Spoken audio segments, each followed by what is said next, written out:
Right here on MX24. My name is Miriam Uduak Menta. It's a new month. You're welcome to the show. My name is Capt. Of course, it's Tuesday, the 1st of April, 2025. Yes, it's April Fool's Day. Don't be fooled anyway. We're hearing by 12.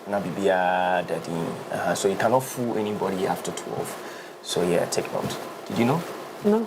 Okay, all right. I did not. All right. So after 12. I was planning for 1 o'clock for someone. Please. So after 12, any move you pick to fool someone, it's not gonna work. All right. So if you want to fool the person now. But hey, don't be fooled. Yeah. Just as someone thought that probably we wouldn't be on the show for today. Yeah. Right. But well, you're welcome to the biggest morning show. This is the AM Club. We're coming to you live from MX24 Studios at Oleander Street, East Legon, Accra.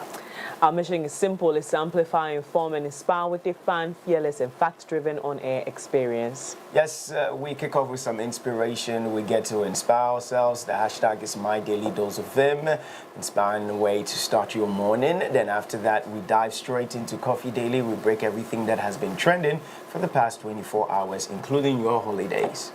Yeah. Now, for our big conversation, we are discussing national and political news trends on our news review segment. So yes, we're going to be getting into that. All the big conversations are going to come up. And on the plug, we're throwing the spotlight on Captain Festus Yeboah Asuamah. Endurance right. Yes, you want to know all about it right here on the show. Just stay right here with us. Remember, you're a major part of this show, so join us online. The hashtag is hashtag the AM Club, and our handles are at MX24GH on every single platform. Please don't forget to subscribe to our YouTube channel, which is MX24GH. Follow MX24 on Ayoba. Join the MX24 channel for updates, or send us your messages via our Ayoba number, that's 059-229-2746. Visit the MX24 app to catch up on all the fun, the excitement of the AM Club shows featuring engaging conversations, thrilling live segments, and exclusive content you cannot afford to miss. That's right. You can also reach us via WhatsApp number, that's 055-033-1511, 055-033-1511. Send in your comments and reactions to everything we cover here on the show. Now it's now time for My Daily Dose of Vim.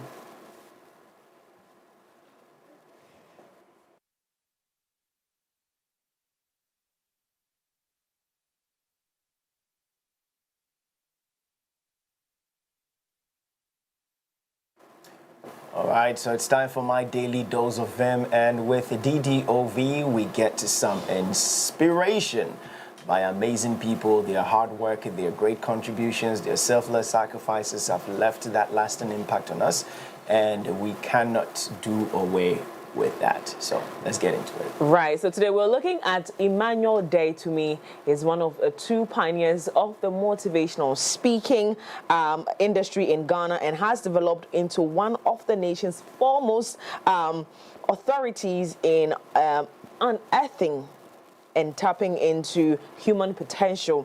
He is a motivational speaker, a youth development practitioner, an author, a training consultant, an entrepreneur, a philanthropist, and a radio and television personality. Ladies and gentlemen, Emmanuel Day to me. Success means being able to have your life the way you want to live it, in pursuit of your God-given purpose and free from the interferences of other people. Ladies and gentlemen, success means developing and using your full potential as a human being. It means in the final analysis, you are successful to the degree to which you can achieve your own happiness and peace of mind. And not only that, ladies and gentlemen, if you want to become successful, we have to understand that, as it happens sometimes, happiness and peace of mind are a result. The question is, what is purpose? If you want to become somebody that can make an impact and affect the lives of many people in your generation, you must be able to understand what purpose is. What is purpose? Purpose, ladies and gentlemen, is the original intent for the creation of a thing, the specific function of something. And you have to understand that everything happens for a purpose. There's nothing that happens in this world without a purpose. Everything has a reason. Everybody, therefore, was created for a purpose. There are 7 principles that I want to share with you about purpose, ladies and gentlemen. Purpose precedes creation or production. Purpose is determined by the producer or creator, not the product or the creator. You don't give yourself a purpose.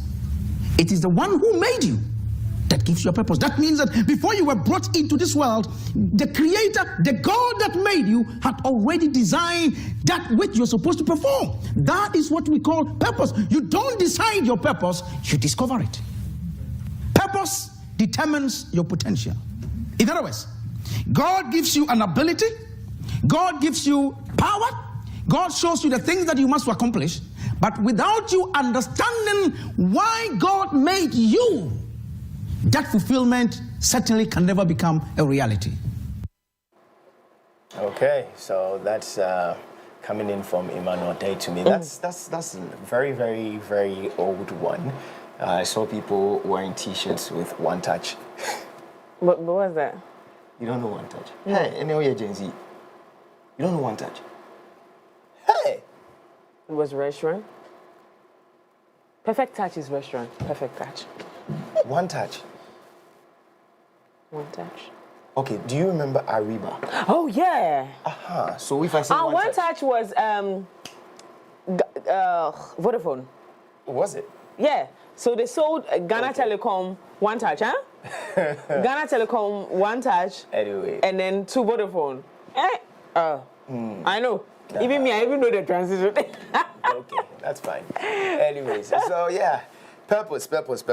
You don't. One thing I am picking from this his submission is the fact that you don't develop success or purpose, or you don't develop purpose. You discover purpose. Yeah. And that's a very important thing for us to learn this morning, that you don't develop purpose, you discover, because the person who designed you already put in that trait, that plan for you. You know, when we went to, Kukwa Ishon came here for an interview, and then it was about her upcoming movie, Heart That Runs. And when I went to the premiere, I was thrilled, because it's not your regular movie, story. It was the journey of purpose of 3 young people. Okay.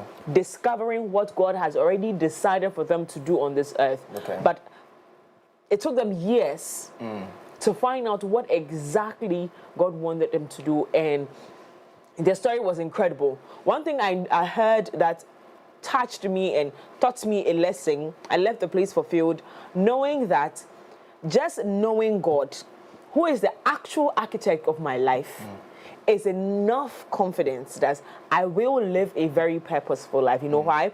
Because He is the designer. So for instance, when you buy this television where people are watching us from, you'd realize that they give you a manual. Yeah. It's from the producer. Yeah. The producer teaches you how to live that life. Yeah. Sometimes we're just so stubborn, we don't go through the manual. Yeah. Then something happens to the television, who do you go to? The producer. So just going back to the creator of this creation is enough reason to know that you're going to live a very purposeful life, because they are going to guide you to do that. So indeed, you discover your purpose, you don't develop your purpose. And that's something I want you to keep at the back of your mind as we enter into a new month. Strangely, we are about to finish the first quarter. If we have not finished the first quarter, we finished the first quarter of the year. Oh, my goodness. And some of us are already scared. Would I be going back in circles the way I've done all these years? Or I'm going to make strides? One thing you need to know is that knowing the creator of this creation is enough reason for you to know that you are on the right path. And make sure to give yourself grace and remember that the purpose for your life is going to happen. In fact, the truth is that some people have left this world without fulfilling purpose. Yeah. It's going to happen. But just be one of those people that says that I am going to live a very purposeful life and I'm going to fulfill my purpose on earth. Well, with that being said, that's a wrap for Daily Dose of Vim for today. Time for us to take a quick look at major happenings across the world. Next, getting straight into Coffee Daily. But before that, let's get into some music. Yes, on a holiday like this one, you might as well It's a holiday. Enjoy. You've forgotten that it's on holiday. Familia, it's coming in with Only You. Yes, so let's enjoy. We'll be right back.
From that break, this is still the Club coming to you live from the MX24 studios, Oleander Street, East Legon, Accra, Ghana. It's now time for Coffee Daily. We are going to be looking into stories around the world. Lots of conversations coming up from the political world, the economics, social life, everything is trending. And we're going to be looking into that pretty shortly. But before we do that, hey guys, let's something we all want, and that is success.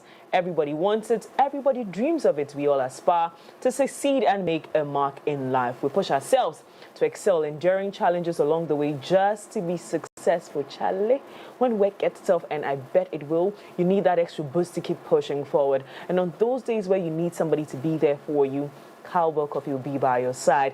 It's a rich creamy 3-in-1 blend with a great taste and aroma that would aid kickstart your day.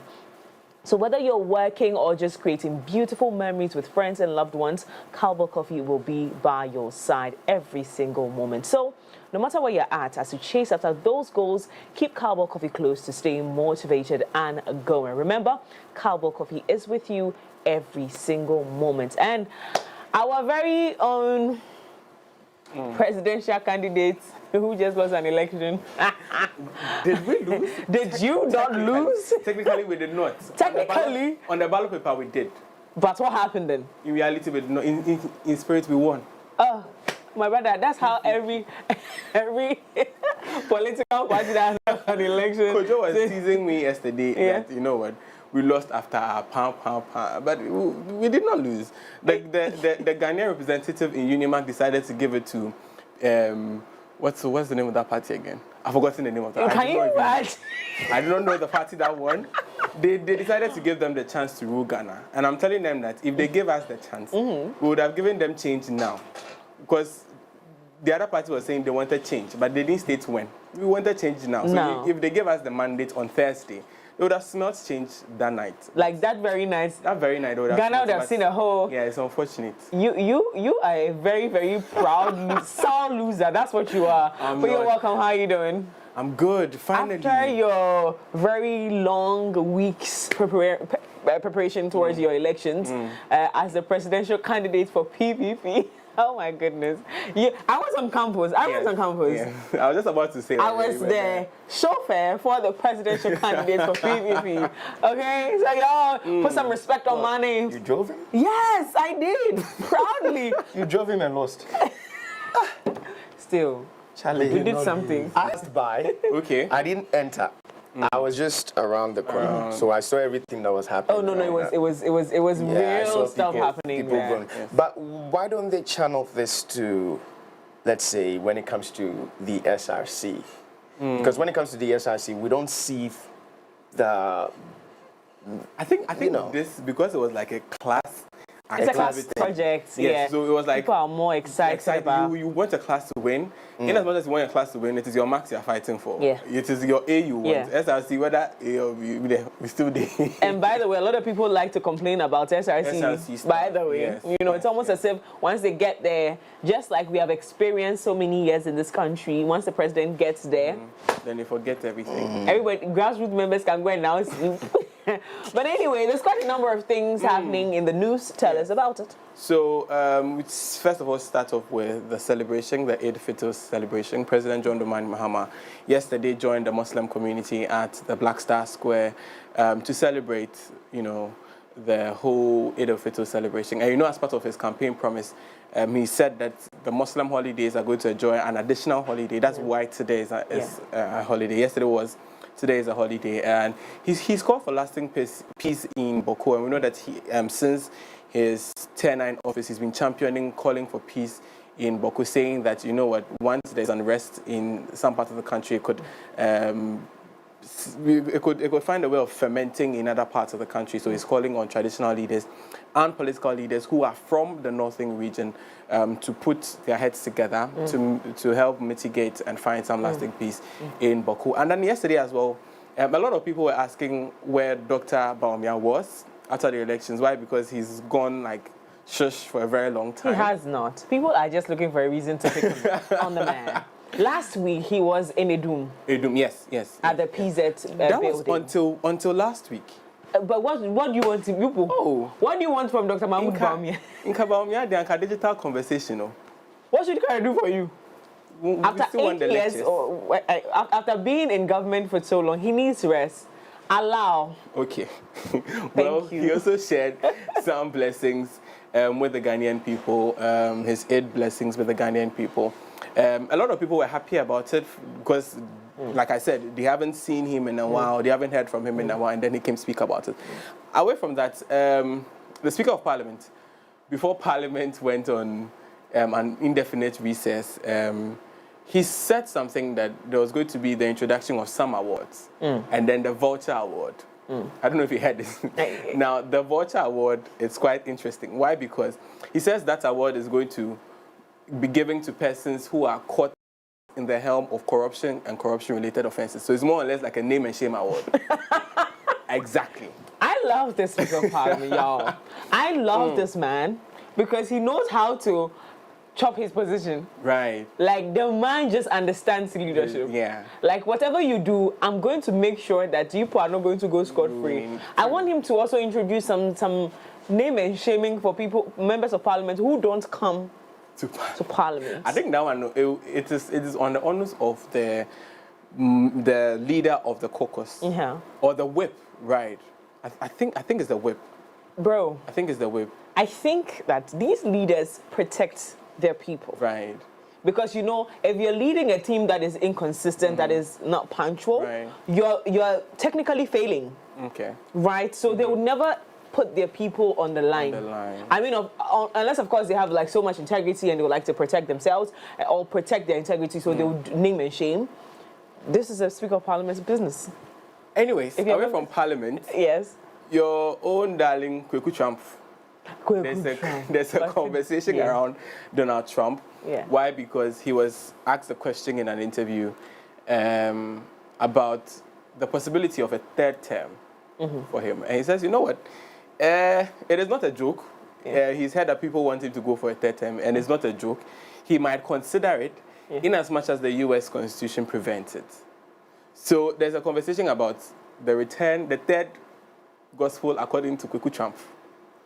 Do you think that he's able to skew or fix the Constitution to benefit him coming into at this point?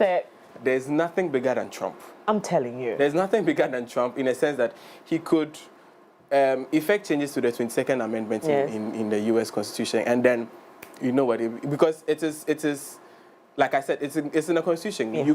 There's no president that has ever, aside one who was during the World War time.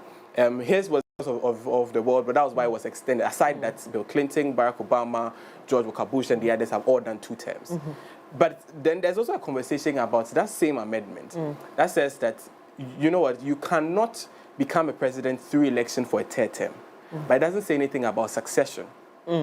That means that there's a theory that's developing that Trump, when J.D. Vance moves up, you know, to presidency, Trump could become the vice president to Vance.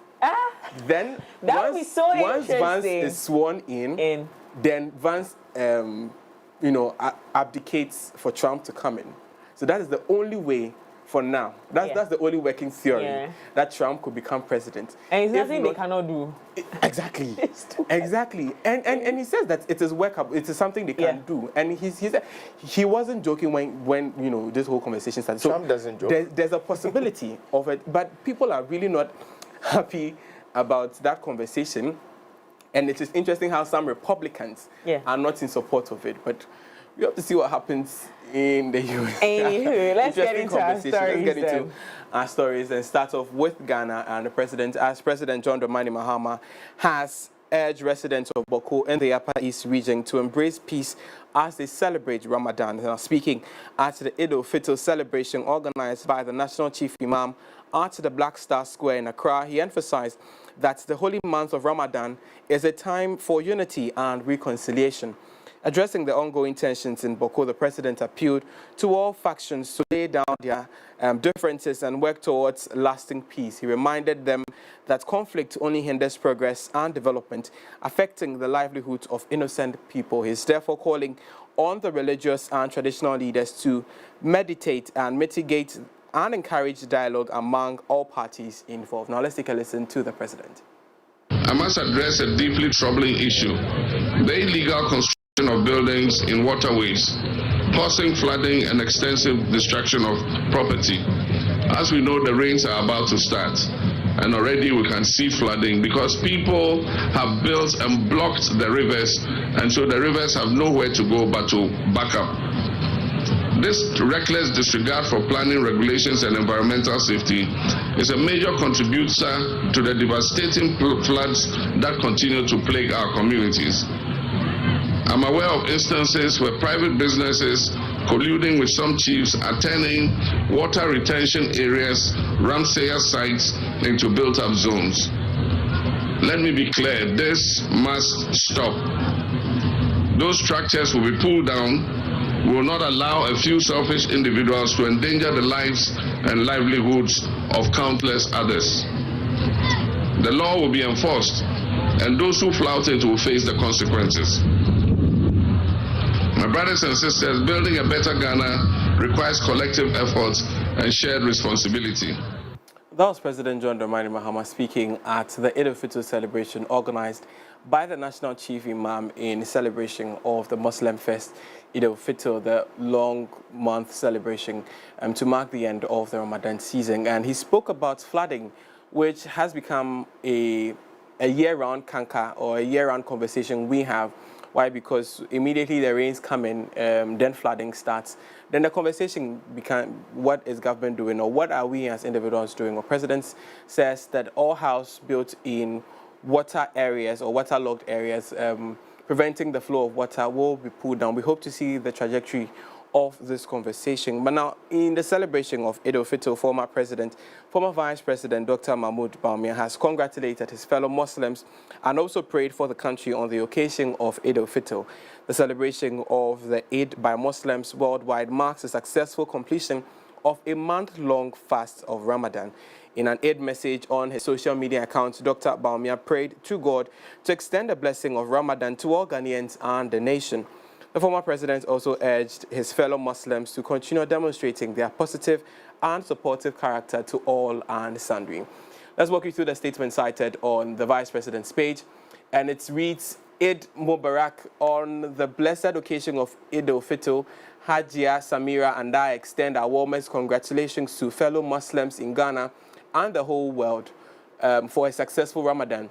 May the Almighty Allah accept our supplications and extend his favors upon all of us, loved ones, and our dear nation.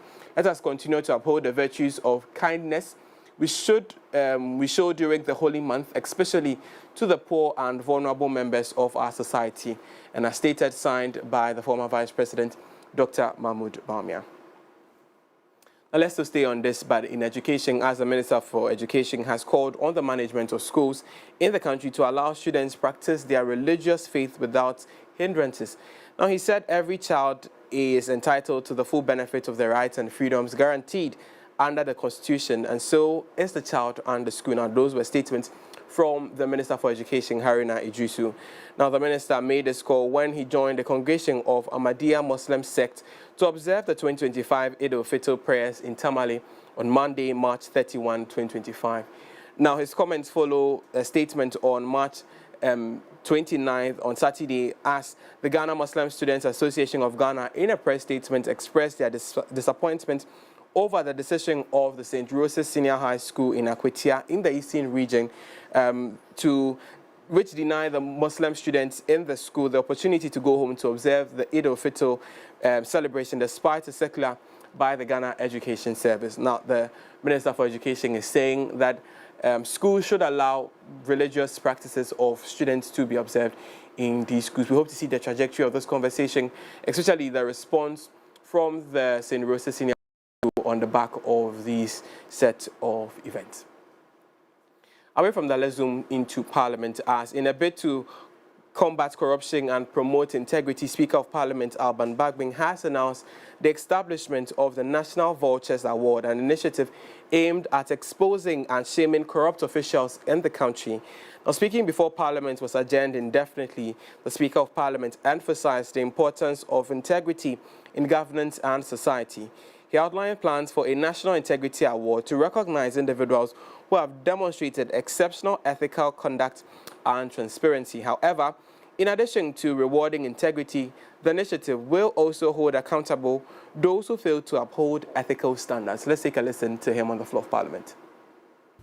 Therefore, apart from the National Integrity Award that will be awarded to men and women of integrity, there will also be what is termed the Vulture Award, which will be bestowed upon men and women considered perverse and persons with the lowest levels of integrity in the country. There is a transformative initiative, and this is the key. Therefore, apart from the National Integrity Award that will be awarded to men and women of integrity, there will also be what is termed the Vulture Award, which will be bestowed upon men and women considered perverse and persons with the lowest levels of integrity in the country. There is a transformative initiative, and this is the key.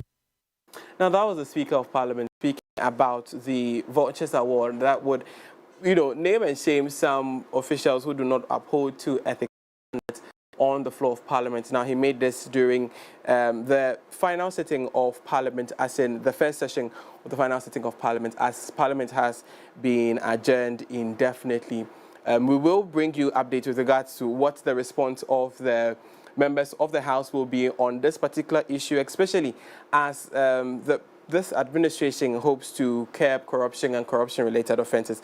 Would this be an addition to the government's initiative on curbing corruption? We hope to see the trajectory of this conversation. But now let's still stay in Parliament, as the Speaker of Parliament has called on members of both the majority and the minority to safeguard the independence of the legislature. According to him, political polarization could erode public trust and confidence in the legislature. He made his remarks on the floor of Parliament. Take a listen. Ghanaians witness a new and style of debates in Parliament. I've been here since January 1993, and I know what I'm talking about. But I want to caution the leaders against the dangers of political polarization, erosion of public trust, fragmentation of the institution, and threats to national security. This could push it into the hands of the executive or judiciary. If we continue to go the way we are going, we will be subsuming ourselves under the executive or the judiciary. Or if you are unable to resolve your own differences, others will resolve it for you. And that will erode the public trust and confidence in the institution of Parliament. Ghanaians Speaker of Parliament, Right Honourable Alban Kingsford Sumana Bagbing, urging members of the minority and majority sides to uphold the integrity of the legislature. If not, it would erode the public trust and confidence in the legislature. But now let's bring you some updates with regards to the health of the Vice President, as the Vice President, Professor Nana Opoku-Agyeman, has thanked the Ghanaian public for wishing her well over the weekend following the news of her hospitalization due to sudden ill health. In a press statement issued on Monday, March 31, the Vice President said that she thanked everyone for their kind sentiments and well wishes over the weekend. The statement also sends best regards to the Muslim community in the country as she marked this year's Eid al-Fitr prayers or celebration. Now, over the weekend, the presidency announced that she had received medical treatment at the University of Ghana Medical Center, UGMC, after suffering a sudden illness on Friday, 28th March 2025. Now, according to the statement signed by Felix Kwasi-Ofosu, Member of Parliament and Minister for Government Communications, the medical experts have advised that the Vice President seek further treatment abroad to ensure her full recovery. Now, let's walk you through the statement cited by MX24 News last night. Now, Eid Mubarak to our Muslim community. On this blessed occasion, I extend my warmest wishes to you and your families. Your dedication, values, and contributions enrich our nation and the world. May the celebration bring you joy, peace, and renewed strength. Likewise, I would like to say thank you to everyone for their kind sentiments and well wishes this weekend. And it's a statement from Professor Jenana Opoku-Agyeman, the Vice President of the Republic of Ghana. Now, we would keep you updated with regards to this, what the status of her health will be. And we know that currently she will be visiting abroad for some medical checkup as well as some medications as well. We would, as always, bring you up to date with what happens with regards to her travel abroad. Now, let's do some international news. As a national protest met to pressure Zimbabwean President Emmerson Mnangagwa to resign turned into a showdown as citizens opted to stay away rather than take to the streets amid a heavy security presence. Now, only a handful of protesters took part in the planned march, spearheaded by a group of disgruntled war veterans who have accused Mnangagwa of corruption and wanting to cling on to power, and they were dispersed by the police. Now, following the reports of a low turnout protest, the protest led by Blessed Geza urged Zimbabweans not to be cowards in a post on X. Now, Mnangagwa became president in 2017 following a coup against long-term President Robert Mugabe and is currently serving his second term and final term. Now, Geza, who wants Vice President Constantine Chiwenga to replace Mnangagwa, had previously called for Zimbabweans to fill the streets in a final push to force the president to step down. Now, numerous videos were shared on social media throughout the day, and in one police can be seen using tear gas to disperse a crowd gathered at the President Robert Mugabe Square in Harare. Despite a recent assurance from the president that he had intended to step down in 3 years, many remain unconvinced. This has angered Geza, a veteran of the 1970s War of Liberation and former Senator ZANU PF member, who has led a verbal attack on Mnangagwa.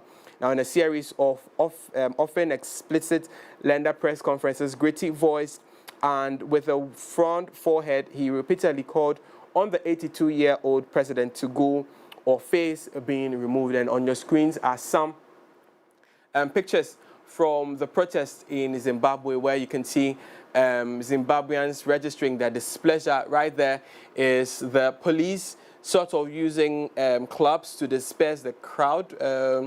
Unfortunately, this morning we are not able to link with one of my correspondents in Zimbabwe to kind of pick the mood in Zimbabwe, how things are in Zimbabwe. Probably tomorrow we would try and establish that connection with her and then bring you an update with regards to what is happening in Zimbabwe so that we better appreciate what is happening. But just so you understand, Zimbabweans are calling for lack of a better expression, removal of the President Mnangagwa from office following their displeasure at his ruling. Like I said, we tried to establish contact with a Zimbabwean correspondent. Unfortunately not. We will try and bring you that updates with regards to Zimbabwe. But now, from Zimbabwe, let's go to the U.S. As President Donald Trump has said that he is not joking about wanting to serve a third term as U.S. president. Now, despite U.S. Constitution stating that no president shall be elected more than twice, some Trump supporters have suggested there could be ways around that. Now, President Trump was asked in an interview with NBC News about the possibility of seeking a third term and said there are methods which you could do that. Now, let's take a listen to Trump. I think I'm popular because we've done a great job. I think we've had the best almost 100 days of any president. And most people are saying that. And it's an honor. We're bringing back our country. We're respected as a country again. And we're strongly respected. And people are amazed. I was with some very important people today, and they said that they've never seen a turnaround of the country as fast as this. Even look at our border. We have. I think I'm popular because we've done a great job. I think we've had the best almost 100 days of any president. And most people are saying that. And that was President Trump speaking that, you know what, he has 100 days in office. In as much as he wants a third term, there's still, he just did about 100 days in office. There's still more time for him to, you know, turn around America. And if he is willing, he would run a third term. But now let's go into the nitty-gritties of what the U.S. Constitution says. Now, like I said earlier, the U.S. Constitution seems to rule out anyone having a third term. Now, according to the Second Amendment in the United States, no person shall be elected to the office of the president more than twice, and no person who has held the office of president or acted as president for more than 2 years of a term to which someone or other person was elected shall be elected into office of the president more than once. Changing the Constitution would require a 2/3 approval from both the Senate and the House of Representatives, as well as approval from 3/4 of the country's state legal departments. Now, Trump's Republican Party controls both chambers of Congress, but does not have the majority needed.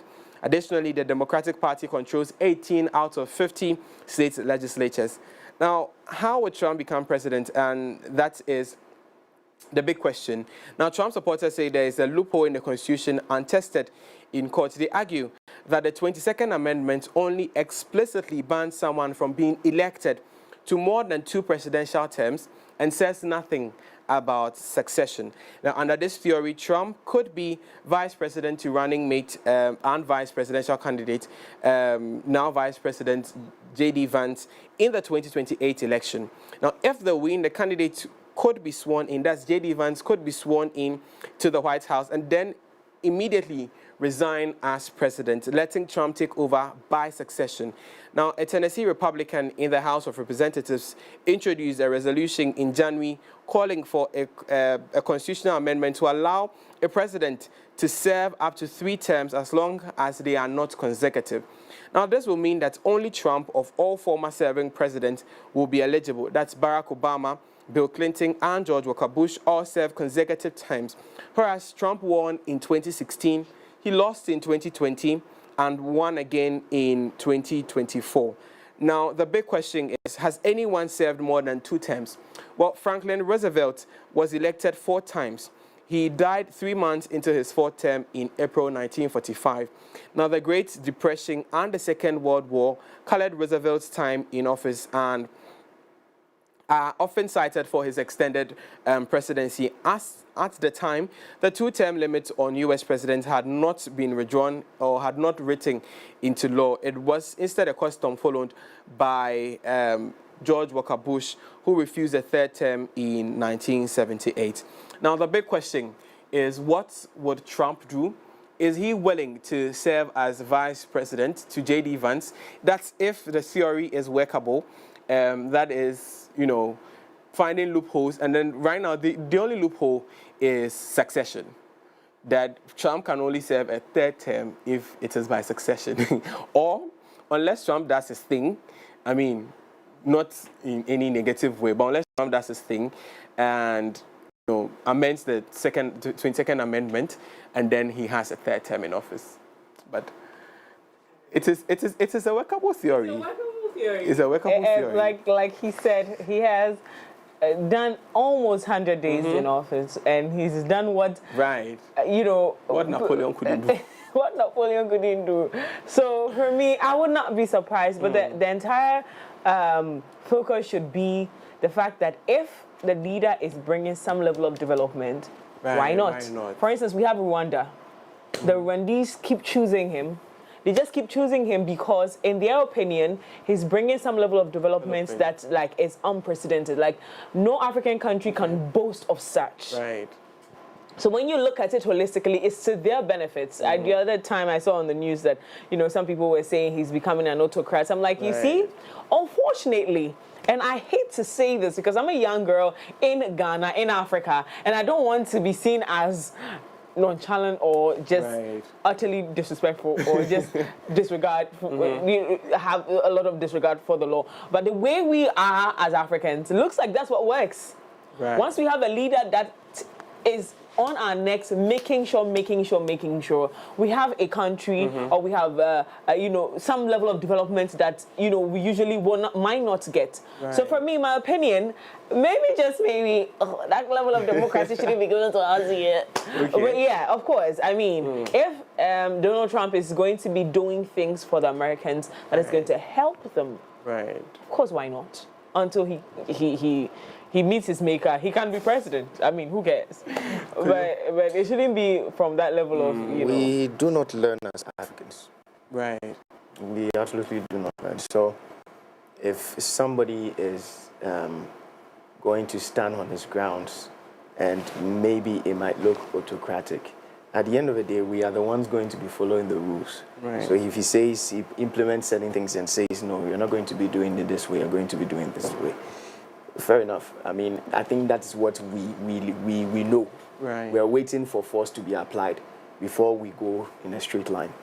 So yeah, but with regards to Trump, I feel it's capable, especially with the mathematics you are giving us, right, with regards to Vance, becoming president, and then he becoming Trump, vice president, and then now Vance will step down, and then he'll become president. And I think it will be a different twist to it. Right. And since American is dubbed powerful country, I don't know how that will affect other countries and other presidents into thinking that, hey, they could also run for third terms if their constitution doesn't permit them to do so.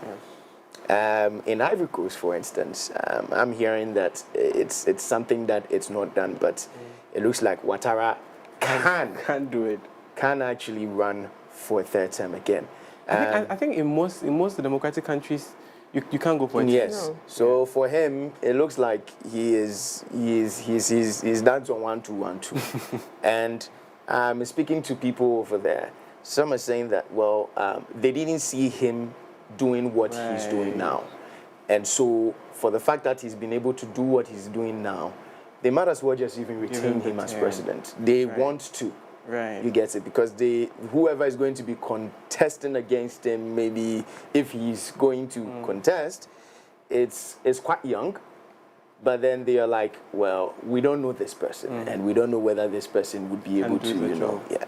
And what Ouattara has done for Ivory Coast, goodness me, he's turned the whole country upside down. So yeah, let's see what happens. Have you seen the Three Musketeers and what they're doing? You know who the Three Musketeers are? Mali and his friends. They have removed themselves from Francophone speaking countries, French-speaking countries. And they keep making all these big strides. Do I call it strides on television? No. Keep making these big moves, and people are asking, how would it affect them? Because this associating yourself from these organizations that, by the way, in people's thinking, have held these countries for so long, is very courageous. And we're looking at how this story develops and how they're going to move on. But so far, we've seen that they're doing just fine. I think that of Burkina Faso, where he's given, I think, 100,000 CFA to every single student. Hey, how much is 100,000 CFA? I have no idea. I've not even checked. But when I did hear it, I was like, whoa. Okay, so 100,000 CFA is going to every single student in the country to be able to use for a period of time whilst they go to school and then come in. So it's more like, and I think international. And I think what I did see, I stand to be corrected, but I think what I did see was that either you're not paying it back or you're not paying with interest. Oh, I think not paying with interest is what I heard. Okay. Yeah, you're not paying with interest. So this guy. See, the people, they have some vision for the country. So I think that they've really done an assessment, and then immediately they attacked. It was like, focus were working. Yes, go from the start. Me. It looks like they had it planned. They had it, yes. They really had it planned. Because they're executing flawless. One after the other, one after the other. Yeah, they had it planned. Do you see their posture? We're good. Yeah. Yo, bro. They had it planned. They had it planned. Right. What I'm praying, though, it's a military regime and everything. I'm just praying that nobody in their courts starts to, misbehave and starts to, because that's what happens. We saw it with Ivory Coast. Two people were that close. The other person just overthrew this person, and we didn't see it coming from anywhere. Right.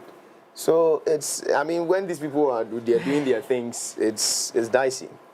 Anyways, the news ends here, but then when you visit mx24online.com, there's more news and updates for you to read from, especially with regards to the Supreme Court, as tomorrow, April 2nd. Oh, today is April 1st. Happy April Fool's Day. Don't try anything funny today. Tomorrow, the Supreme Court will hear the injunction of Vincent Yeboah Asuamah, Member of Parliament for Otafo, with regards to the procedural or the procedures used by the President in removing the Chief Justice. We would have a conversation on that on the show this morning, so join us with your thoughts and comments. What do you think about the whole process of the removal of the Chief Justice? Yes, the Chief Justice, as well as the conversation about the missing ECG containers. Suddenly, containers have wings to fly. What do you think about it? Join us later on the show as we sit to have a conversation about these two interesting but serious national topics. Well, enjoy the rest of the show. Thank you so much, Augustine, for coming through with those stories. It's always very refreshing to hear from you, President, His Excellency, who didn't become His Excellency. Well, it's time for sports. We're getting into sports right after this. Visit www.mx24online.com for news, exclusive behind-the-scenes videos, up-to-the-minute sports updates, and the latest broken pen stories now. Experience more of MX24 Online. Visit mx24online.com today. MX24. Fun, fearless, and factual.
Time for us to get into some sports updates right here on the AM Club. And now, early partial and auto cash out, looking for more control over your bets. Cash out allows you to take an early payout on your bets before they are settled, meaning you're able to get money back before the event is over and your bet is ultimately resulted. You either make profit or get a portion of your initial bet back, depending on how your selection is doing at the time of you taking up the cash out.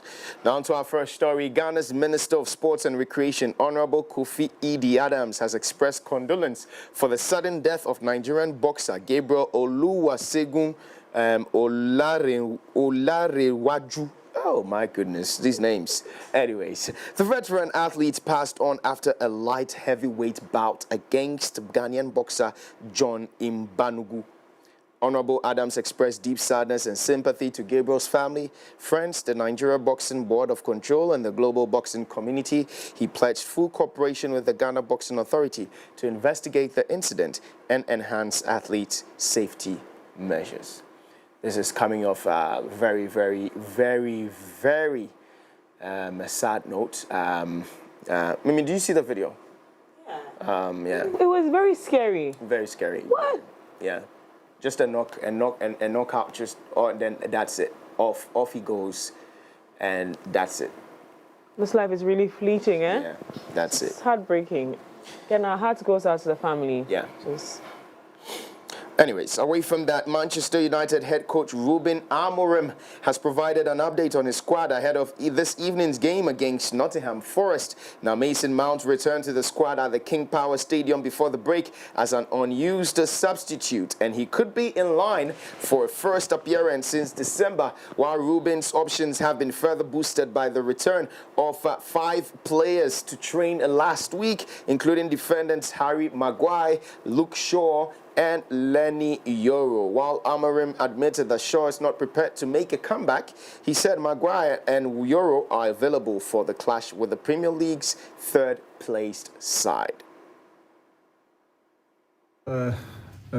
Luke is not ready yet. We are starting doing some drills with the team, but we are building Luke. Mason Mount is feeling better, but he was already on the bench on the last game. I think Kobe is almost returning also, but he's not ready for this game. Johnny Evans is recovering. Aiden is recovering. Who else? Leach is out, like you know that. I think that's it. Is Maguire and Yoro? Yeah, Maguire is also ready to go to the game. And Yoro as well? Yoro, yes. And with Aiden, obviously there was a lot of concern when he went down. How severe does that look now? No, was not so serious. So he's recovering. He's not ready to play, but he's going to return this season for sure. All right, so away from that now, let's do some basketball. Luka Doncic had 20 points and 9 assists, and Gabe Vincent added 20 points on 6 3-pointers in the Los Angeles Lakers 104-98 victory over the Houston Rockets earlier this morning. LeBron James finished with 16 points and 8 rebounds for the Lakers, who solidified their hold on 4th place in the Western Conference. Dorian Finney-Smith also scored a season-high 20 points and hit 6 3-pointers, while Los Angeles sent 2nd place Houston to only its 2nd loss in 14 games.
That wraps it up for sports updates right here on the show. But hey, early partial and auto cash out, looking for more control over your bets. Cash out allows you to take an early payout on your bets before they're settled, meaning you're able to get your money back before the event is over and your bet is ultimately resulted. You either make a profit or get a portion of your bet, depending on how your selection doing at the time of you taking up the cash out. Visit the MX24 app to catch up on all the fun, the excitement of the AM Club shows featuring engaging conversations, thrilling live segments, and exclusive content you cannot afford to miss. The fan, the breaking news story, sports, business insight on mx24online.com. It's now time to dive deep into the world of entertainment and showbiz, and Daphne Flashley will join us with that right after this. Visit www.mx24online.com for news, exclusive behind-the-scenes videos, up-to-the-minute sports updates, and the latest broken pen stories now. Experience more of MX24 Online. Visit mx24online.com today. MX24. Fun, fearless, and factual.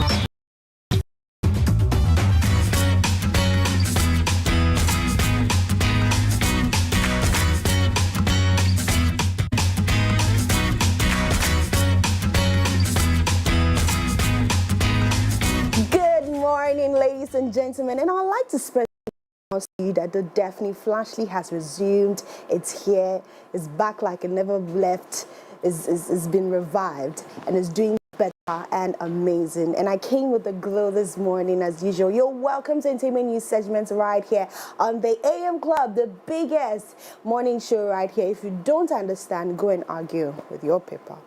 Yes, my name is Daphne Flashley, and I'm right here. Sit, relax, and let's get into it. Good morning, guys. Good morning, Flashley, Miss Flashley.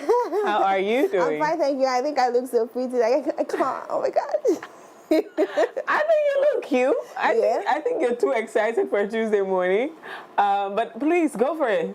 Go for it. How are you doing? I'm fine, thank you. You look amazing in your pink. You are the it girl. Thank you, You are everything and more. Thank you, You're baby. rich, you're successful. Thank you, baby. You are beautiful. Thank you, baby. Mwah. Mwah. I love you. Good morning, Jacob Jodasibre. Good morning. You are handsome. Thank you. Good and faithful servant. Thank you. Amen. Thank you very much. Okay. How was your weekend? Well, I had a good weekend. It ends there. Because I start reminiscing. Okay, let's get into our stories. I beg you. They invite me for questioning. Yes. Anyway. Please, let's get into our stories. I don't want trouble. But I know you had an amazing weekend, especially you, because your WhatsApp status wasn't resting. J2 was somewhere in some international school that he was saying. Oh no! I mean, you remember the Carney Fest, right? Right. They came here. Yeah, and I didn't know that my nephews and nieces would be going. Ooh. So I was just there, and I had a call that Uncle D, where are you? You have to get babysit. And I said, oh, I'm at home. And they were like, but you interviewed our friends. Why are you not coming? Then I had trouble. I said, no, then I have to go. So I went for them, and I took them to the Carney Fest. And then that was it. Yeah, but I think it's amazing because JKD was like, hey, we are children go south. Oh, yeah. Charlie, we get school where we get school. See, did you see the comments? Did you see the comments on social media when they were doing their floats? Someone was like, "Wait, Anka, Saito Scooby Anka, me she jama floats. You are doing woo. When you are holding, they are doing woo. Yeah. That is not jama. That is not float. Float needs music and jama. So this one is what skydiving, Walking on the street. Oh, but it was amazing. Yeah. All these events and more happened during the weekend, and I'm super excited to break it down for you. I'm starting with your favorite one that I saw you going for the Jesus baby, of course. Jesus be doing period. When you talk about Jesus, we here, okay? So, new wine happened over the weekend. I'm super excited. MOG be doing it every single day. You think every year, you think you've seen enough. Then the next year comes, and then MOG, what's it? This whole is MWG. So it happened at First Love Church, and it was such an amazing one. And I'm glad that you were able to experience it. And I know next year I'll go and I'll experience it too. Yes, exactly. Last year, that's what she said, my sister. Let's go away. But it's not too late. It's not too late. They'll do part 2 for you. Yeah, you. Don't worry, I'll be there. In fact, I'll do your host. And I'll sit there. Okay, so let's take a look at some excerpts of New Wine. We'll be right back.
What a night of encounter, I'll say, powerful encounter. Yeah. If I keep talking, my prophet of the Most High Spirit will start with this one. It was such an amazing experience, and definitely next year I won't miss it for anything. I promise.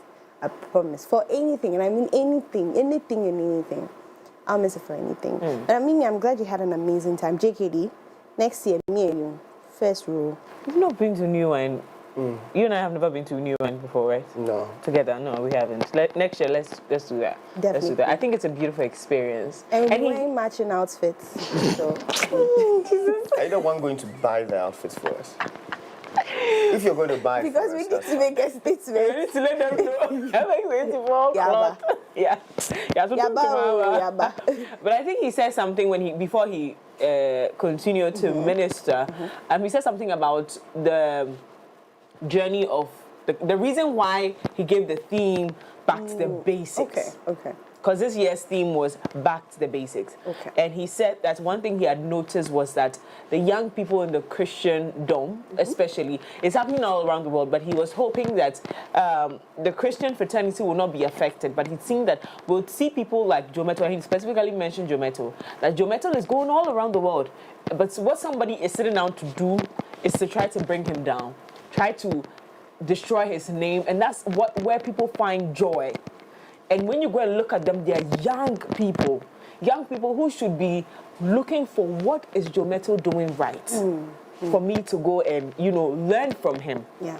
We're not doing that. So we've become a society of bitter people, wanting people to fall, wanting people to be destroyed. And he's praying that we go back to the basics where we were so fired up, looking for God. Not even looking to become like our colleagues, but looking for God in every single aspect and facet of our journeys with Christ. And I thought that was really powerful. He's a pastor too, right? Yes. Yeah, so he preached. Okay, then we're moving on. We did a little good bit of Jesus baby going on here. And for those who went for our Extravaganza, you're not left out, because that night was also something else. We saw Lali and Lola doing their thing. Those girls have energy. Hey, how did they move? That head movements they do, how did they do it? I have to... head before. Sorry, it's just amazing. We had Lali and Lola, Stonebwoy was there. We had Lali and Lola, Stonebwoy was there. Everyone was there, Charlie. Amazing, amazing, amazing, amazing. So, ladies and gentlemen, without much ado, let's take a look at Extravaganza. We'll be right back.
This morning, I'm telling you, it's giving twins. Right. I love that. That was amazing. So those of you who couldn't make it to Extravaganza, at least you know that you've watched something and there's something to brag about. Oh, I saw it. No, just in case they ask them, did you see what happened in Extravaganza? They're like, now they've watched it, so they have things to say. Exactly. Well, moving on to the last event, and we have Rhythms of Canaye at Alliance Francaise, and it's the Francophone Festival 2024. Let's get into it.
happening? Yes. Savali. Sava, it's not Sava. Savali.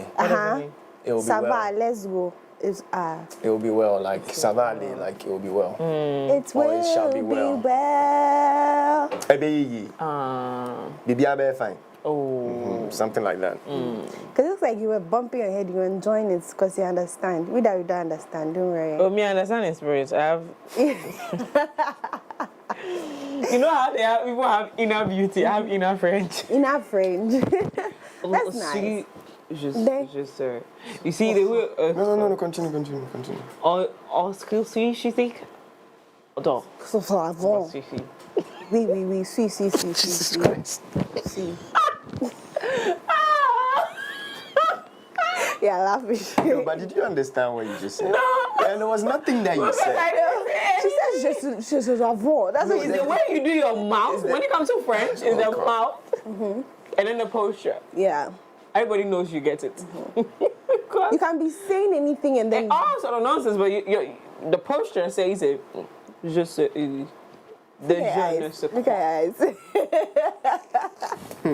Okay. Oh, ladies and gentlemen, I hope you had an amazing time this morning. I told you it was going to be all sorts of fun right here. So, my name is Daphne Flashley. I'm back as usual with a name, and so don't you forget, join us on the rest of the show and also our social media pages at MX24GH4. In case you missed it, don't worry. You can revisit the links and then watch it all. Once again, my name is Daphne Flashley. Bowing out. Bye-bye and happy holidays. Vous deux, vous portez rose. Donc après, on va prendre des photos. Okay, I know what he said. We are both wearing pink, so we have to go and take a photo. Sebi? So you understand? I told you I have inner French. Yeah. But if that French no, comes it's because out, she had photo. She said she had the photo. No. So the photo. Now you from the beginning, no. Did he say anything? That you said you had photo. Even me, when I had photo, and then the fact that you pointed here. I added colors. Anyway, thank you so much, Daphne Flashley, for coming through with your beautiful stories. In fact, that was absolutely amazing. Thank you so much. You do amazing. Well, in today's dynamic business environment, a robust workforce is pivotal to achieving success. This is why we have thoughtfully designed our corporate health insurance plans to empower your employees and bolster your organization's performance. Now, with Equity Health Insurance, your investment transcends ordinary insurance. It represents a commitment to the future of your company. Our health plans are individually tailored to accommodate the unique needs of your employees, offering comprehensive coverage and exceptional benefits. Our support goes beyond administrative tasks and premiums. At Equity Health Insurance, we are dedicated to standing by your side throughout the entire journey. So please feel free to reach out to us on 050-1515-124 or 0539-135073 so that we can further enhance the level of service we provide to you. At Equity Health Insurance, we say always here for you. Well, are you looking for the best value data and voice offers that are tailored to your unique needs? At Telecel, we understand everyone has their own preference. That's why we have the unbeatable Made-for-Me bundles made just for you. The Made-for-Me bundles are for customized data and voice packages personalized for you. Simply dial *530# or download the Telecel Play app to subscribe to your special Made-for-Me bundle. Telecel, connecting energies. Now get ready, the Mall 24 Workers' Day Fair is here on May 1st, 2025. Join us at Afro's Event Center, Lagos Avenue, East Legon for an unforgettable day of shopping, entertainment and networking. Whether you are a vendor looking to showcase your product or attendee ready to shop and enjoy live performances, we've got everything set for you. So everyone is covered. Exclusive discounts, amazing deals, and a chance to promote your business on MX24's platforms. Vendors, this is your opportunity to reach out to thousands of customers and elevate your brand's attendees. Enjoy great discounts, live music, and more. Don't miss out. Register now via WhatsApp number that's 0592746. That's 05922927746 to secure your booth today. The Mall 24 Workers' Day Fair, your ultimate shopping experience, great deals, fun, and entertainment. See you there, because I'm going to be there on the day. I say I love shopping. Shopping calms me down. When I'm anxious, shopping calms me down. Come, let's have a good time. But we're moving straight to the plug right after this. Visit www.mx24online.com for news, exclusive behind-the-scenes videos, up-to-the-minute sports updates, and the latest broken pen stories now. Experience more of MX24 Online. Visit mx24online.com today. MX24. Fun, fearless, and factual.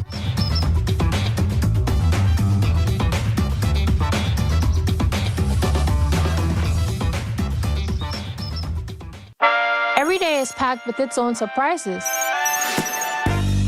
You never know which thrill is around the corner. Feel good. Feel good. Or how it will play out. There's a sense of excitement. Did our plane just stop? Another cash out. That adds a little magic to my everyday. Feels like a party tonight.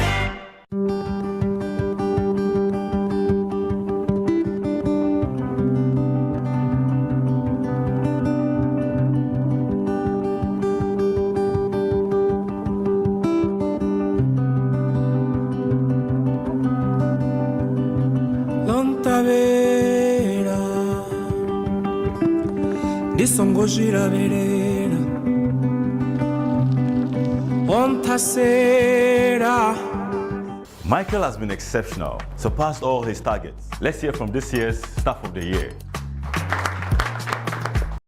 This wouldn't be possible without a strong relationship.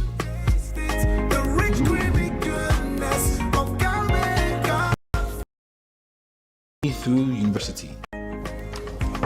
All those days of studying together just to ace those tests, which we did, by the way. And those days of the side hustles. You were there. All of these have prepared me for this moment. Cowbell Coffee has been there with me every single step of the way. For the big days and the seemingly ordinary, creamy Cowbell Coffee is with you every moment.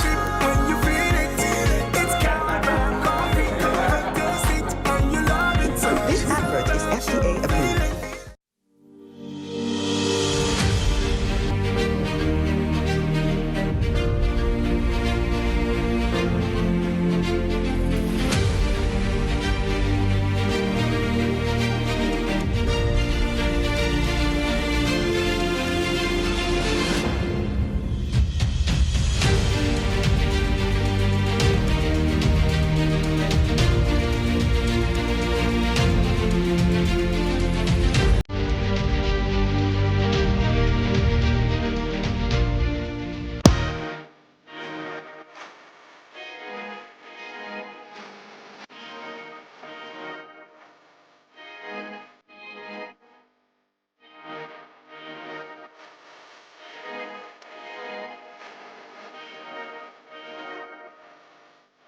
This week on The Dish. I've had a lot of attacks while single. It's like, oh, Jocelyn has gone here for support. What's she doing? How come this person is supporting her and all that? I don't really have any ulterior motive. Like, I'm just going in for support to support my people back home. When you come from a background like that, where there's always some level of activism and some politics and something happening, you can't run away from the fact that you were in it. You know, so it's not like I had a choice where I heard people having conversations about NDC and NPP, and I chose to go with NDC because I believe in ideology. I was indoctrinated. We look at women from the perspective that this is her strength. Let's hammer on it. Done. How is she dressed? How does she look? What's she wearing? What bag is she holding? If we don't stop that, we'll be marking time and thinking we'll get somewhere one day. We won't get anywhere. The Dish is presented by Globe.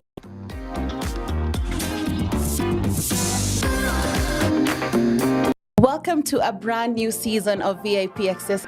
That's what we're talking about. VIP Access Podcast is back in 2024 with a brand new season. It's bigger and badder. From Australia, Nigeria, South Africa, Uganda, Rwanda, and Kenya, Season 4 of VIP Access Podcast will once again present you with a cross-section of Africa's brightest music stars and industry gurus, sharing with you tips and tricks to making it in the game. VIP Access will also highlight East Africa's rising artists in hip-hop, Afro house, classical music, Afro pop, and jazz music genres. Brace yourself for an exciting new season that will spotlight the expansion of African music while exploring the role of women in the music industry. We are walking superheroes, and we sometimes we don't even see it in ourselves. VIP Access Season 4 is proudly supported by the Australian High Commission.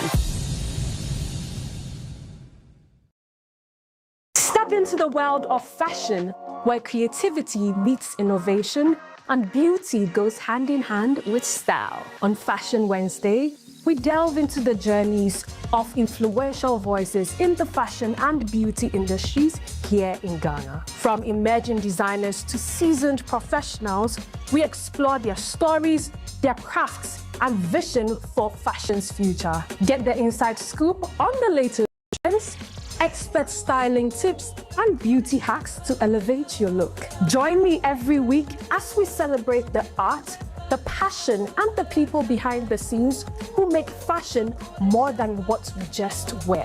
This is Fashion Wednesday, where fashion comes to life. Catch Fashion Wednesday every Wednesday at 6:30 p.m. on MX24 TV.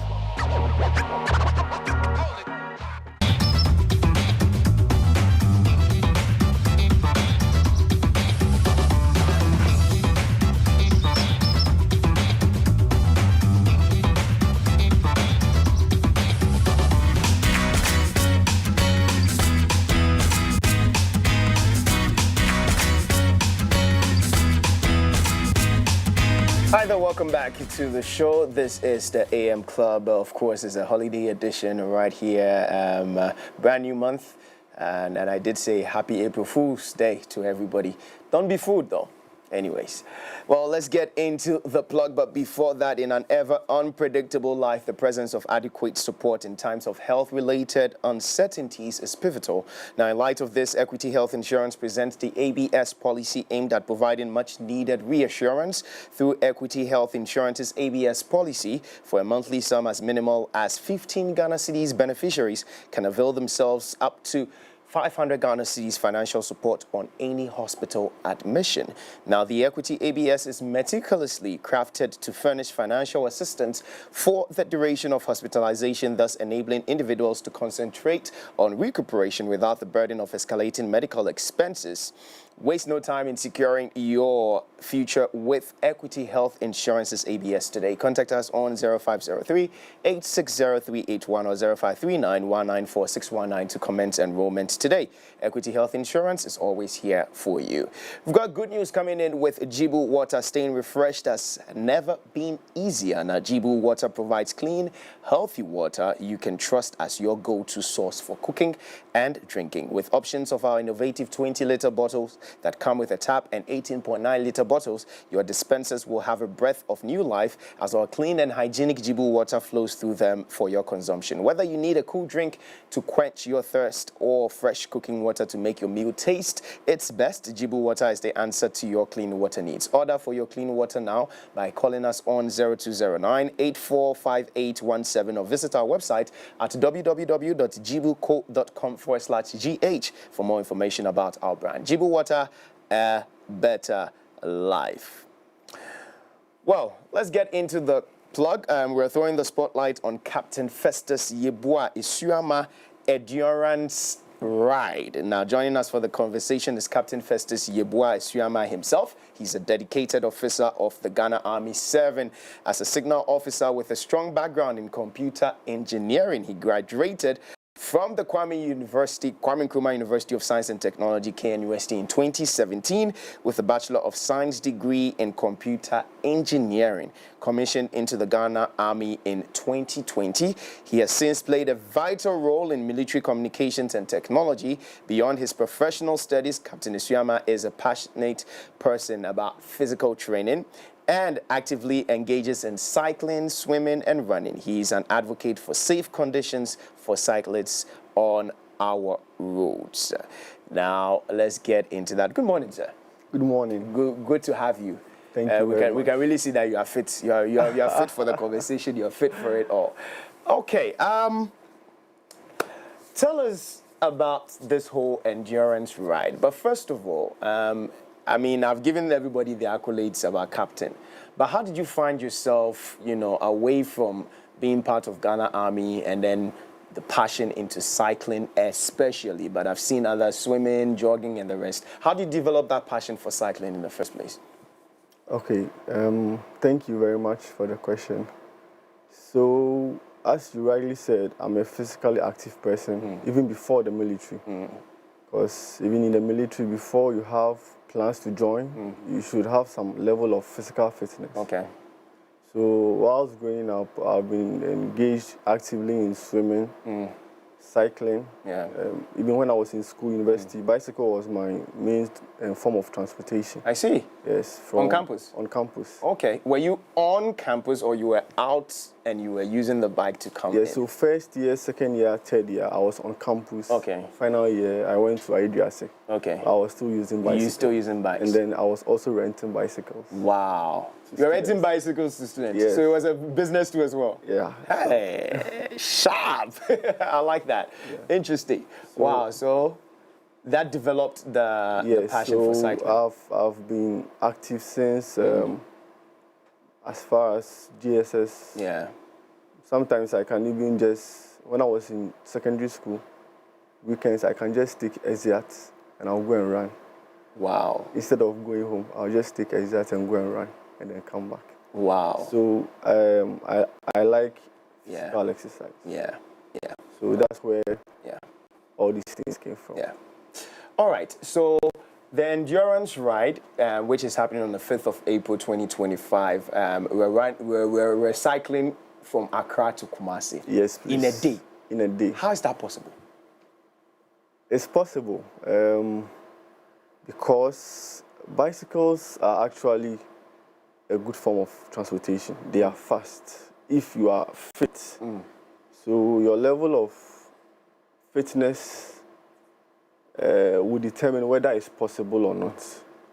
So I can take a bike and go from Kumasi to Tamale. People have done it. Yes. You might take the same bike. When you get to Lindado, you cannot go again. Cannot go again, yeah. Yes. So it's about the individuals riding the bicycle. Okay. People have done it even from Ghana to outside. Last week I met one of the cyclists who told me a lady came from Italy with a bicycle to Ghana. She used like 5 months or 6 months. So you can go anywhere with a bicycle, but it's about you, the individual. And then how you have your breaks, your nutrition, It's very possible. Yeah. And people have done it. I'm not the first person to do it. I remember the very first time that I decided to ride a bike. I mean, from childhood, everybody wants a bike. Everybody wants a bike, especially. I didn't grow in Ghana, but I mean, in the neighborhood, you certainly, if you have a bike, it's flex. So you need to have a bike, whether you like it or not. You get it. And for you having the bike, there are some who would have, there are different types of bikes. Some will have the mountainous ones, some will have the small ones and all of that. So it became sort of a competition one way or the other. Is your bike this colorful? Is your bike this nice? I get it. The whole vibe. And then we have the Buzanga ones too that people also. But that's just by the way. I think that's, and everybody says that. I mean, if you're learning how to ride a bike and you don't get injured, then you don't know how to ride a bike. How true is that? It's true. It's true. It applies to everything. If you are learning how to walk, you fall. Yeah. If you are learning business, you are likely to fail before you become successful. It's a principle of life. So your brain is now rewiring to accept that process. So you will definitely fall. It's a principle of life. I like that. It's a principle of life, and it's coming in from Captain. Now, the purpose of this event is also to throw more light into being organized in the memory of Akpene Azo Ahaji, a level 600 Master of Architecture student at the KNUST, who tragically lost her life in a cycling accident on campus. Let's rewind back. I mean, what really happened? How did this happen in the first place? Okay, so as stated, she is somebody who loved cycling. And then in her final years, she was using bicycle as a form of transportation, just as I was doing. So I could relate. Okay. And then tragically, she was leaving her, after preparing her final mock presentation, she decided to just take a stroll with the bicycle. So the following day, she was to present her final thesis. So the evening before, she decided to just take a stroll with the bike. And then just about 10 minutes from her hostel, someone knocked her down. And then she died. On the spot? On the spot. So they took the body to the KNUST hospital. By the time the family arrived, she was gone. And then the sad part of this whole thing is that project she was going to defend was on repurposing interchange to accommodate cycling. Wow. So she had all the designs, all the 3D impressions ready. And then she couldn't. Wow. Only to meet her. The same thing she was promoting had to take her life. Yeah. So it's a very emotional something to talk about, you know. Yeah. So I think it's a good cause. Yeah. And it's something we don't mind doing every year in her name. Yeah. Because she lived a good life. Yeah. You know. Yeah. Now, with regards to, beyond commemorating her life, we're also trying to raise awareness on sustainable development goals. That's the SDG indicator 11.2, which emphasizes the need for safe, affordable, and viable transportation alternative for all. Yes. Now, with regards to this, what are the plans that we're putting in place to send that message across to anyone who is using a vehicle, whatever it is, for safety, and also safety towards anybody who employs themselves into cycling?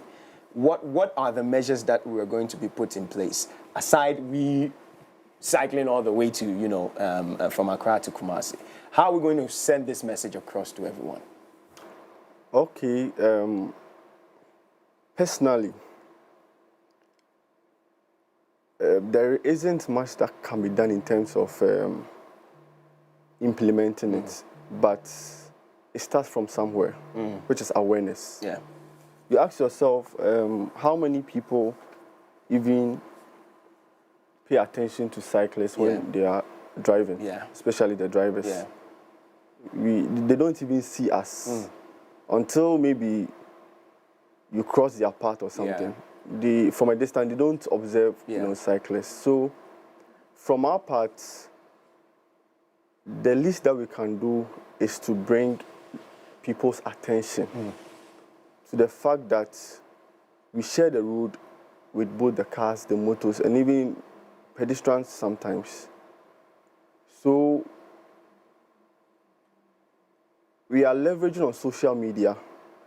We are leveraging on media outlets and all those opportunities to create that awareness, to let people know that, for now we don't have dedicated cycling lanes, which is something that we are also advocating for. But these things will take time. most of our road infrastructures didn't make provisions for cycling lanes. So the least that we can do is observe. Okay. Pay attention when you are driving. Make sure if you see somebody cycling, you watch the person, find out what he's trying to do. We have symbols that we even use when cycling, like I'm going straight, I'm crossing, I'm doing this. Most drivers, they don't even know all these things. Yeah. So the little that we can do for now is through this endurance ride, create that awareness that we share the road with with the drivers and all the road users. So but not to cut you, with regards to sharing the road, if I am cycling, which part of the road am I supposed to be on? Okay. To be safe. Okay, so to be safe, you have to be at the edge of the road. So for example, the road is moving in this direction. So let's say it's a single road, so all the cars are moving in the same direction. So these cars are going here, the other side they are coming. They're coming this way. If you are going, you have to be at the right edge. The right edge. Bicycles, we even have road bicycles. Bicycles are for roads. You don't expect that we will ride maybe in the sand. Or on the pavement. Or on the pavement. Because on the pavement is for pedestrians. And then you can equally hit somebody with a bicycle. So for now we are sharing the road. So we have to be at the right edge. Okay. And then moving in the direction of the vehicle. Don't go facing the vehicle. Because the driver coming from behind is supposed to observe you and then just pass by. But if you are facing the vehicles, yourself, you'll be shaking. If you see that a driver is coming with speed, if you don't take care, you might even go off the road. That's true. So just let them come from behind you. Keep going at the edge of the road. If there is any obstacle or something, stop. And then if you have to walk with the bike, and then continue. Okay, so currently on the screens right now, we have some demographics. And wow, interesting. Yes. So I think these are some of the imprints or the 3D view of the project that the lady was doing. Wow. Yes. So all these things you are seeing is the underpass. Okay. Because as at now, the underpass of Pukra is not being useful, if I should say. So she was working on, getting that place to be able to accommodate pedestrians, cycling, multi-purpose. So these are some of the things that she was doing. But as I said, unfortunately, she couldn't. Okay. Is there a way that the whole team is looking forward to push this to probably the Ministry of Highways and, let's say, roads, to be able to see whether this could also be implemented, at least, in her memory? Because if this is very good and we're also commemorating her life, maybe the team could approach. Has there been an approach towards that yet? Okay, for now, no. Okay. The dad is a professor at Cape University. Okay. So as part of the event, when we get to Kumasi, there will be a small event. Okay. Which we would show some of the projects and then the things that she was doing. And then the dad too is in touch with people concerning the project that she was doing. So from his side, he's also working on making sure that what she left behind will not go waste. Will not go waste. So that's the this is very, very emotional. On behalf of MX24, our hearts going out to the family of the late Akpene Azo Ahaji. We are with you, solidly behind you, and we thank you for also coming up with this endurance ride endurance, so we could also be a part of it. And of course, that's why MX24 decided to, be a part of it and jumping straight to it. So, Captain, this is happening on the 5th of April. Yes, on just this Saturday. Just this Saturday. Okay, so help me understand. Is it only you riding, or we have riders who are all riding? How many people are going to be joining in the cycling too as well? And from what point are we converging to move all the way to Kumasi? Okay, so initially it was a solo project. That's you? Initially, it was me. But along the line, cyclists came around and then they showed interest. Okay. So now, confirmed riders are 5. Okay. We had as much as like 30 people, but we had to also look at the safety aspects because we will be riding almost the whole day. We will start very early in the morning. So logistically, managing that number wouldn't be safe. So we just limited it to at least between 5 and 10. But now we are at 5 people, which I think is okay for the plan that we have. Okay. So 5 riders. Okay. And then I would like to take this opportunity to also appreciate all the riders who came on board to assist with this project. Okay. All right. So 5th of April 2025 at 3 a.m. sharp from Accra all the way to Kumasi in a day. Promoting safe and sustainable cycling in Ghana. And of course, if anybody wants to, be of, help or support anybody watching out there, how do they get to reach out to you? Okay, so there is a management in charge of planning the event. Okay. I think their contacts have been projected on the screen. Yes, most definitely. Yes, so whoever wants to help can reach out to them. Is there a social media handle that we can? Yes, on Facebook there is the Endurance Ride. Okay. On Instagram too there is the Endurance Ride. Okay. And then you can also follow me on my personal Facebook. What's your personal? Festus Yeboah. Okay. Festus Yeboah. On Instagram too as well? Yeah, Festus Yeboah. Okay. All right. So, well, Captain, thank you so much for coming through. It's been a pleasure. Is there anything else you want to put across? Any thank yous? Please go ahead and do so. Yes. I'll first like to show appreciation to the Military High Command for their support for making this project possible. I would also like to thank the management team. They've done a tremendous work. I'm a very busy person, so I'm always at work, and they are doing all the connections. I would also like to thank the riders, as I said earlier, for coming on board. And then most importantly, to people who have been sponsoring. We have Decathlon is assisting with some items. We have Aftrap. We have Omega also on board. We have King Kind Books and then Thriving Nation with Dr. G. So I would like to show appreciation to all those sponsors. And then also show appreciation to MX24 for giving us the opportunity to also propagate this project. So thank you very much. Thank you too, Captain, for coming through. And Endurance Ride, it is you want to connect with them, just go onto their social media networks as we speak. Of course, it's Endurance Ride everywhere. Or you want to touch base with Captain himself, it's Festus Yeboah, every single platform. So make sure you get acquainted with them. Once again, our hearts going out to the family of the late Akpene too as well. And that is why we're going to be commemorating a life. And we're hoping that after this, we send a strong signal out there against, cycling and safety for that matter. We want to ensure that everyone is safe in whatever phase they find themselves. As far as transportation is concerned, whether you're driving, whether you're cycling, whatever it is, you're safe on the roads. All right. So, well, this has been The Plug. There's more coming your way. Up next is Lifestyle Daily, where we're getting into the news review. There are a lot of things that we need to get into when the conversation did start. So, we'll be right back. Don't go anywhere.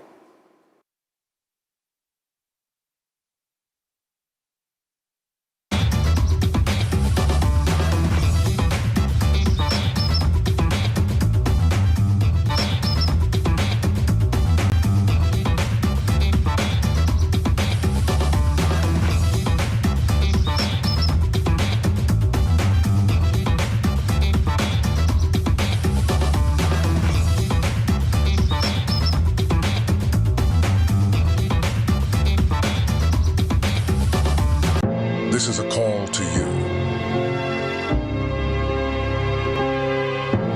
The dreamers. The ones that see no boundaries. Dreamers take a chance. The explorers that chart their own path. Unlock the vibes, connect the energy. The ones that dare to challenge the status quo. When others try to think outside the box, you wonder, what box? Catch the wave, enjoy the ride. To the architects of their journeys. Every connection is an opportunity to explore every experience. This is your call to adventure. Your journey begins here. Be bold, be daring, be free. Connecting passions, connecting dreams, connecting ambitions. Telecel, connecting energies. Trailblazers aren't born. They are molded by vision, resilience, in a relentless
the link below. Let us unite to shape a brighter Ghana. Don't miss this moment. This event is proudly brought to you by Entrepreneurship Hub Africa in partnership with Pizza Man Chicken Man, proudly sponsored by MX24 TV. Welcome to Deluxe Experience Ghana, your trusted partner in creating unforgettable events, from breathtaking stage designs to dazzling lighting solutions. Vision to life with precision and creativity. Our expert event planning and consultation services ensure every detail is taken care of so you can enjoy a stress-free experience. Capture every moment with our professional photography, videography, and live streaming services, because every memory deserves to be cherished. Transform your event venues into a masterpiece with our exquisite interior lighting and permanent designs tailored to suit your style and theme. At Deluxe Experience Ghana, we don't just plan events, we create experiences. Let's make your next event extraordinary. Deluxe Experience Ghana. Think events, think Deluxe. Contact us today on 0267 83 7006 or 0545 03 8620 and 0545 03 7520. Deluxe Experience Ghana. Think events, think Deluxe. Potter City and the Welfare Center presents Dominion Praise 2025. Theme Ebenezer. Thus far has the Lord brought us as we celebrate 10 years of Potter City and the Praying Family Chapel. Ministering in song, Nathaniel Bassi.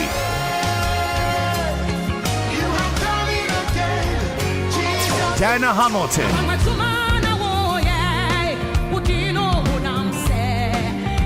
Mercy Chinwo.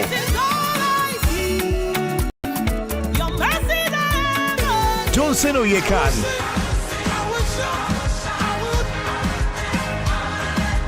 Joe Metal. Intokozo Mbabo. And the Potter City Choir.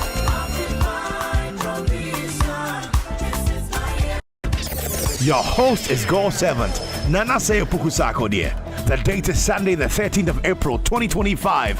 Venue is a Potter City, Neutral Prom Pram. Time is 4 p.m. prompt.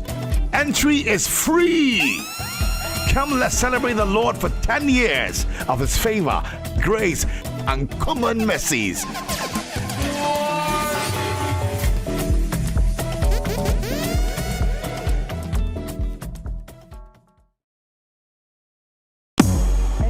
The legend. KNIILANTE. It's a decision. That love me. Amazing. On the show, I am John Shumain.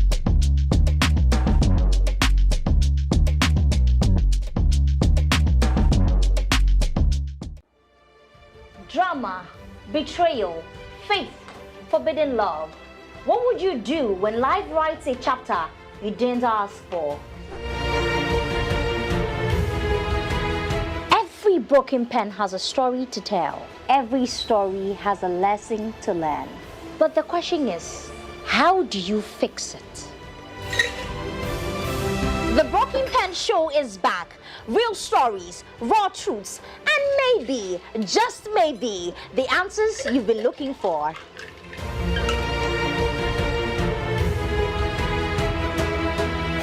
Hi, ladies. Hi. Your story isn't over. Let's fix it together with a cold glass of Nax cocktail. Catch the Broken Pen Show every Thursday at 8 p.m. only on MX24 TV. My name is Yabita, and I am your host. Cheers.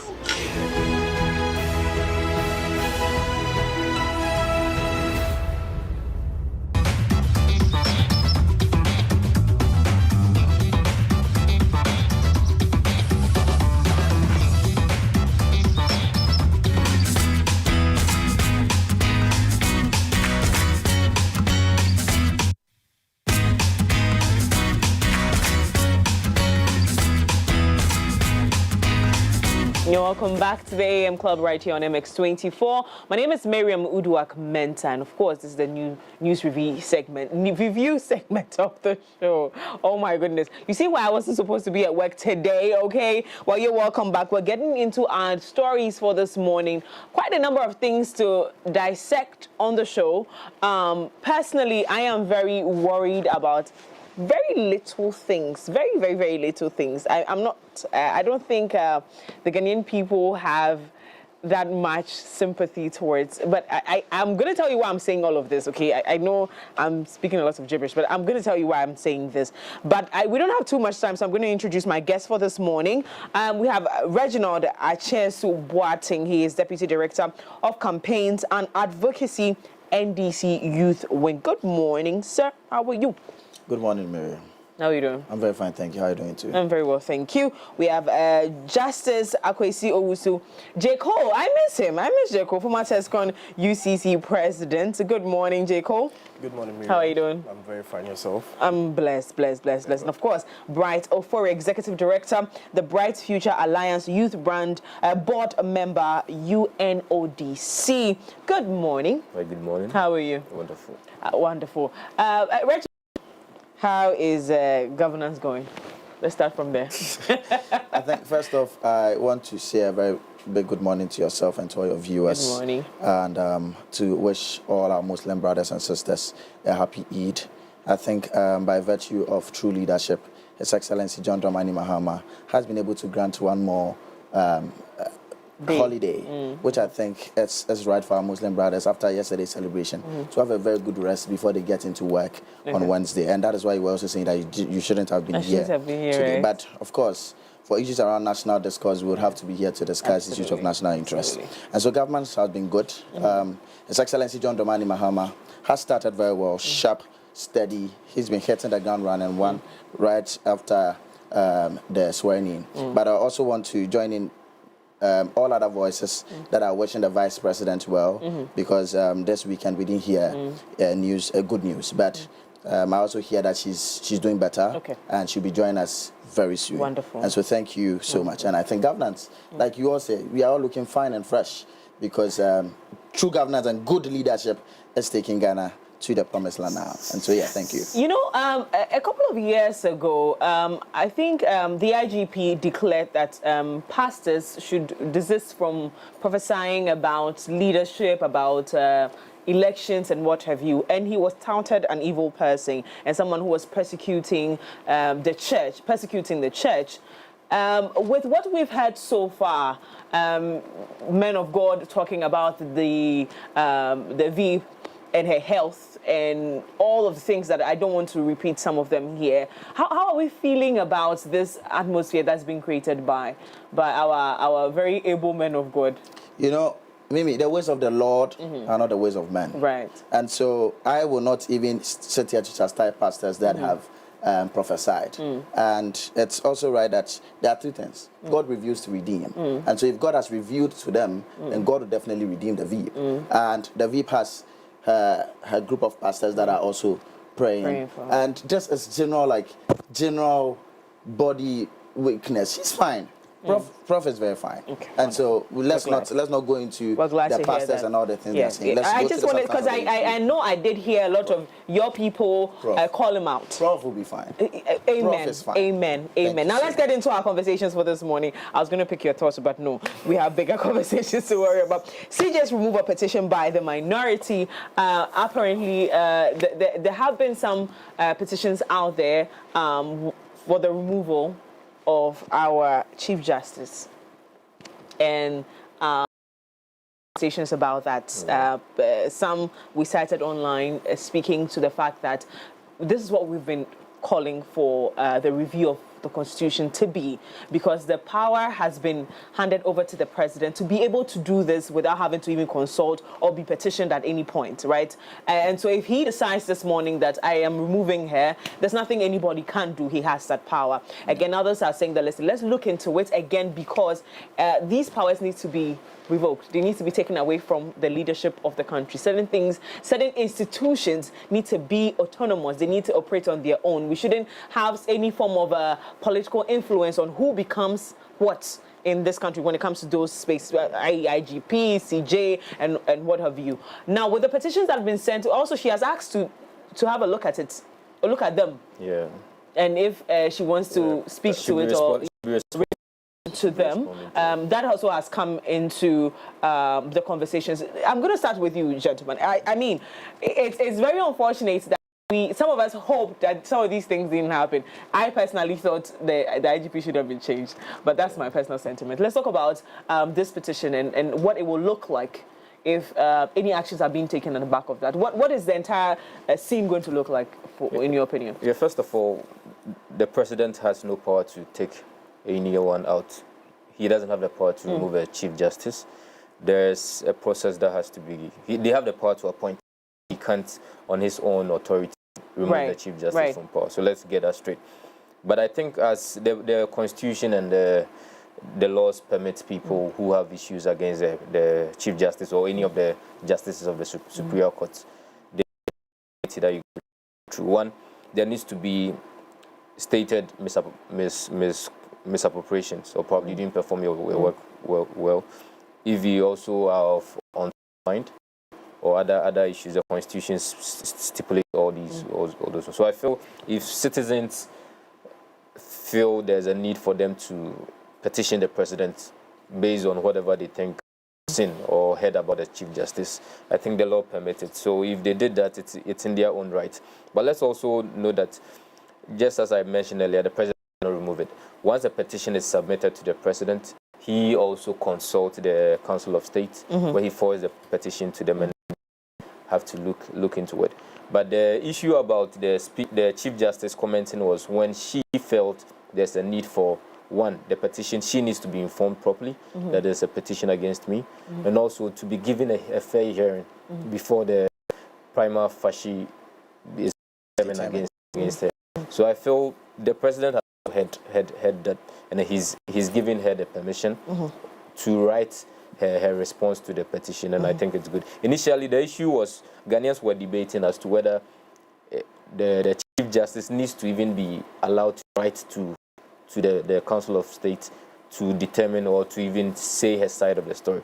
The Constitution makes it clear, states it clear.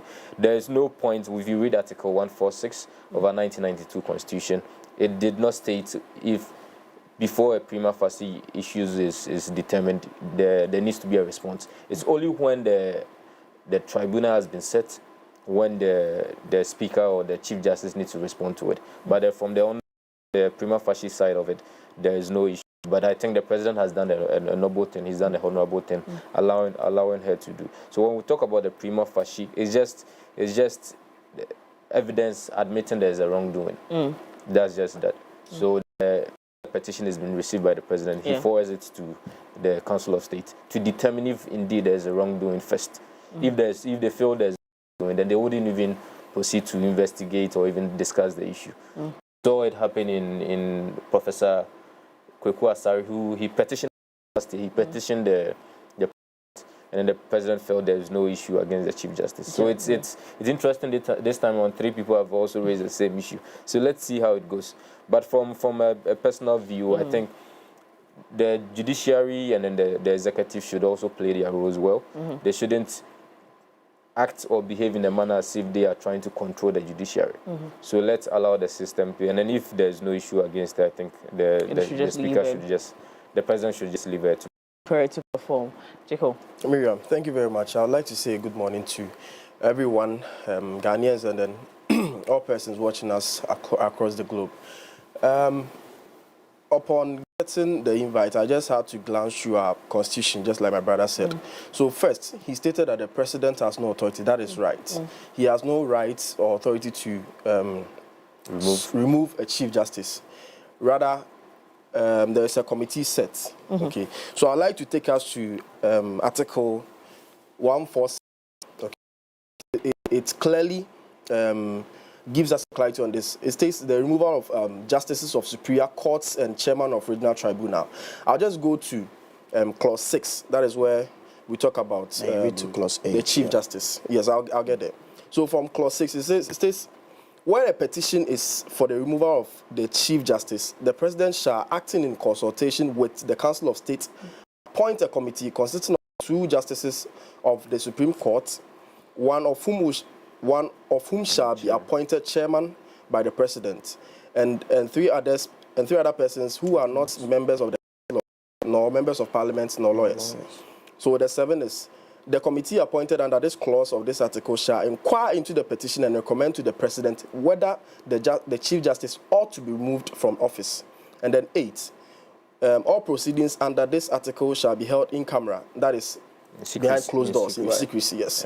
And the chief justice or chairman against whom the petition is made entitled is to be heard in his defense by himself or a lawyer or other experts. This is where lawyers will say a lacuna is being committed, that there is a gap in this law, because the clause 8 states that all proceedings under this article shall be held in camera, and the justice or chairman against whom this petition is made is entitled to be heard in his defense. In the first place, it is not of the chief justice to even request to be heard.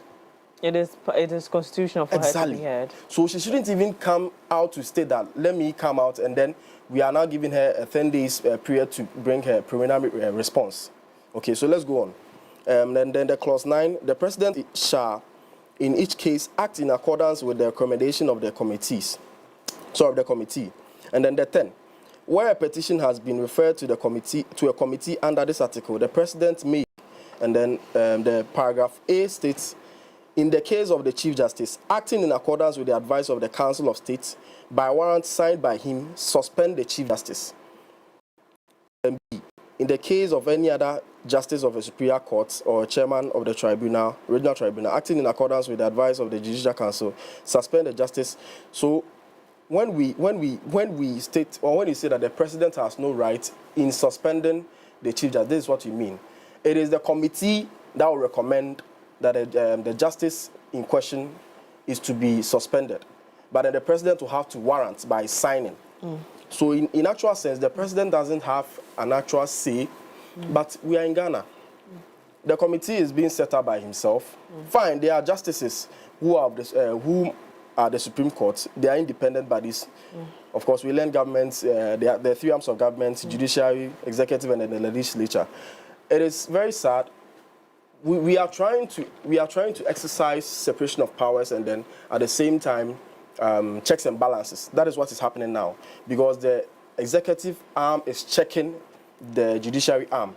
Okay, but then with the Article 146, the first clause states that a justice of a superior court, just like my brother was saying, or a chairman of a regional tribunal shall not be removed from office except stated misbehavior, 1, or incompetence, 2, or on the grounds of inability to perform functions of his office arising from infirmity of the body or mind.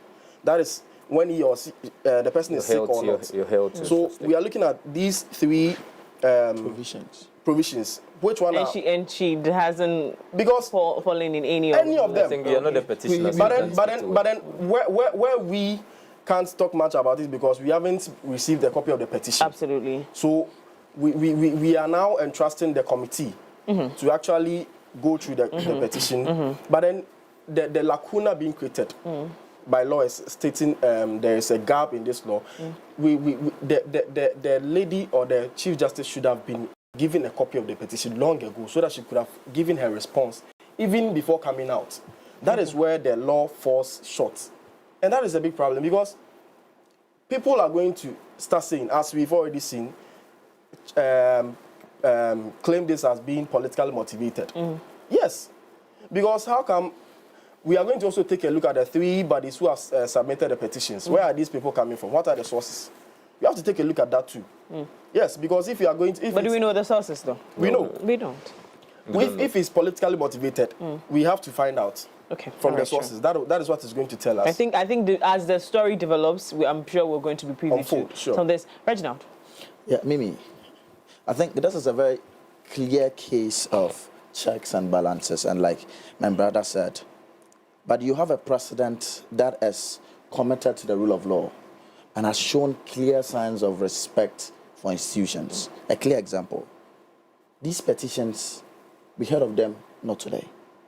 They were submitted long ago. But at the time, the Council of State had not even been elected for the president to even swear them in. And so those letters were received and kept. Because there's a gamut of procedure that needs to be followed. And the president, in his wisdom, after going through with all of his advisors, decided that we need to wait for there to be a Council of State before this can be carried on. And if you realize, all other persons that have been given appointments into any of the government agencies are in the capacity of acting CEOs, acting this. Because at the time when they were receiving those appointments, there was no Council of State. And the appointments are supposed to be endorsed by the Council of State. Do you understand? But because there's a new government business still needs to go on. Let's get these people to man these institutions and agencies just before Council of State comes in to say, okay, let's determine this person. This is fit for the job and whatsoever, right? And so all these people are already acting in the capacity of acting CEOs or directors or whatsoever. And so the president has shown clear signs that I am not ready to go above procedures, right? And so these petitions, like I said earlier, had come in way before. And in the petitioners' minds, maybe the CJ has done something that they do not think, that they think falls within these 3 categories, incompetence, ill health, or whatsoever, right? And these are contained in the petition. But the president says, I do not have to just take the decision on my own. And so these petitions that have come, I have submitted it to the Council of State to determine. And after the Council of State goes through these petitions, they are going to determine whether there's a primer what? Facie. And once they determine that and they see anything wrong, then the president will go through the procedure by doing what? Appointing a committee. And he described what the constitution of the committee should be. It should be 5-member committee, 2 judges, and then 3 people that will be selected from maybe Ghanaians, maybe somebody from a citizen, maybe some think tankers or people that have, but it shouldn't be a lawyer, shouldn't be a parliamentarian, it shouldn't be a judge. You get what I mean? And so this is procedure that is being followed. I do not see the essence of all of these conversations and making it look like the president has acted out of power. That is not what we are seeing. You get what I mean? Because if you read the same article that he has read, which part of the article have you seen that the president has faulted? Of course, there are 3 arms of government. There's the judiciary, there's the executive, there's the legislature. But when the executive holds elections and they have a problem, they go to the judiciary. And the judiciary determines what happens to the president. In the case of the NDC versus Electoral Commission. Versus the Electoral Commission 2020. Even 2013, there was one. You get what I mean? So I think that they all have a role to play. And the executive led by the president is playing the role that he should play. Should there ever be a decision to remove the Chief Justice? So you think we're also, like Ghanaians are going ahead of this entire procedure and I think, by again, already these are politically engineered, like from our brothers from the opposite side, where they make it look like this. This is a very big issue. And if we don't handle it well, to set a very bad precedent for the future. And this is our democracy we are talking about. And our democracy is gradually going to become a consolidated democracy. But if we have all of these issues and these things are coming up and we do not correct them, then it will set a very bad precedent. Absolutely. Some of these things have happened in the past, you know, and these are even reasons why people think that the CJ has been incompetent in some of her delivery, you know. One being. Pardon? One being. Oh, there are cases. We saw how when NPP take a case to the Supreme Court, it is heard the next day. But there are cases that have been on their decks for so long. And this might be some of the provisions that were put in some of the petitions that were submitted. You get what I mean? These are many others. But you should know she's not the only justice at the Supreme Court. That is fine. But you see, so don't singularize her. Even when our lights go off, we say, "Hey, John Mahama." Okay, so you are going by the crowd. No, should we? That's what you are doing. I think you should let you see, what we are trying to do over here is dissect the issues for our colleagues, ordinary Ghanaian young people, to be able to understand the position. Because when you hear removal of Chief Justice, it sounds very ambiguous and huge. But we want to come down for them to be able to understand the merit of the issues. Because one of the things we need to do is to get Ghanaians to rally behind, just so that we help save our democracy. This is a very serious issue. And how we handle it again will set a precedent for the future. Thank you very much, Reginald, for that. I'd like us to get into the 14 arrested over missing ECG containers. This apparently has been a case, another case that has been building up. Not just January or December. It's been a case that has been. So I'm going to take us through it quickly for the benefit of those who haven't seen the National Security leading investigation into the missing containers of goods and materials belonging to Electricity Company of Ghana has been arrested. 14 persons. They are made up of 10 foreign nationals and 4 Ghanaians. My question is, how do these foreign nationals have interest and access to property belonging to the nation? Okay. Who is, and I think I was watching a sitting in Parliament the other day, and I heard the minority leader speak about how some of these things were already in the system. He's chairing a board that's Reginald, I'm sorry. And he looking into it, immediately he realized that there were some discrepancies and making sure that the right things are done. I think, I'm not going to give my thoughts yet. Reginald, you take it away. You take it away since you're already fired up for this conversation. Mimi, this is a very serious situation. It is. The former China's ambassador to Ghana, just building on the first question you asked, said something when the Chinese nationals were being arrested, Ambassador Shitin-Wan. He said that the Chinese do not know where the gold is. That is the Ghanaians that show them. Right? And so if you ask, how did these foreign nationals have interest and how because they are Ghanaians that are leading this. And if you also make mention of Afenyo saying this, he should be the last or the least persons that should ever want to comment on this and neutralize the situation. Oh, didn't you like the fact that he said that he was, when he got there and saw why are we talking about it now? What did you do when you did Afenyo lead any charge for us to uncover that over 1,300 containers belonging to the ECG is missing? To ever think that we are paying so much for prepaid and still this organization is always running at a loss. Their loss is now hitting the billions. And you think about it and you're like, how will we ever get to pay back? And you get Minister of Energy with who first told us that this is the number. He set up a committee, and the committee was able to tell us that this is the number of containers that are missing, ECG containers that are missing. In fact, they even counted wrongly, just for them to go and confirm, and it's these huge numbers. And you have the intelligence of this is also the first time we are hearing like national security really leading an investigation and coming out with results. Like at least ever since my eyes saw the light of day. So to ever hear Afenyo coming out to say that oh, we shouldn't politicize this, it should be neutral. Sir, you had the opportunity to even tell us that one container was missing, you didn't tell us. Really, because it's the first time we're hearing that some things like that are happening over there. This is serious. And I like the fact that the national security has not relented on this, because we need to restore this country, and this is part of the reset agenda, because all of these things will be reset, and the perpetrators will be brought to book, they'll be prosecuted, and those who will be made to pay, they need to pay before they are jailed. They shouldn't just be jailed so that we feed them with our taxpayers' money again. No, they need to be made to pay back. They are hiding the money somewhere. Whatever properties they have, we should liquidate them and get the state their monies, because we need to pay back the amount of money that ECG owes. And so this issue is a very serious issue, and I don't think that there should be anybody that should sit on the other side to say that, oh no, like Mimi, I'm fired up. Jacob, I'd like you to touch on this conversation because I saw you nodding and I'm wondering why, but please go ahead, make your point. Okay, so I'll just touch briefly on that topic. You see,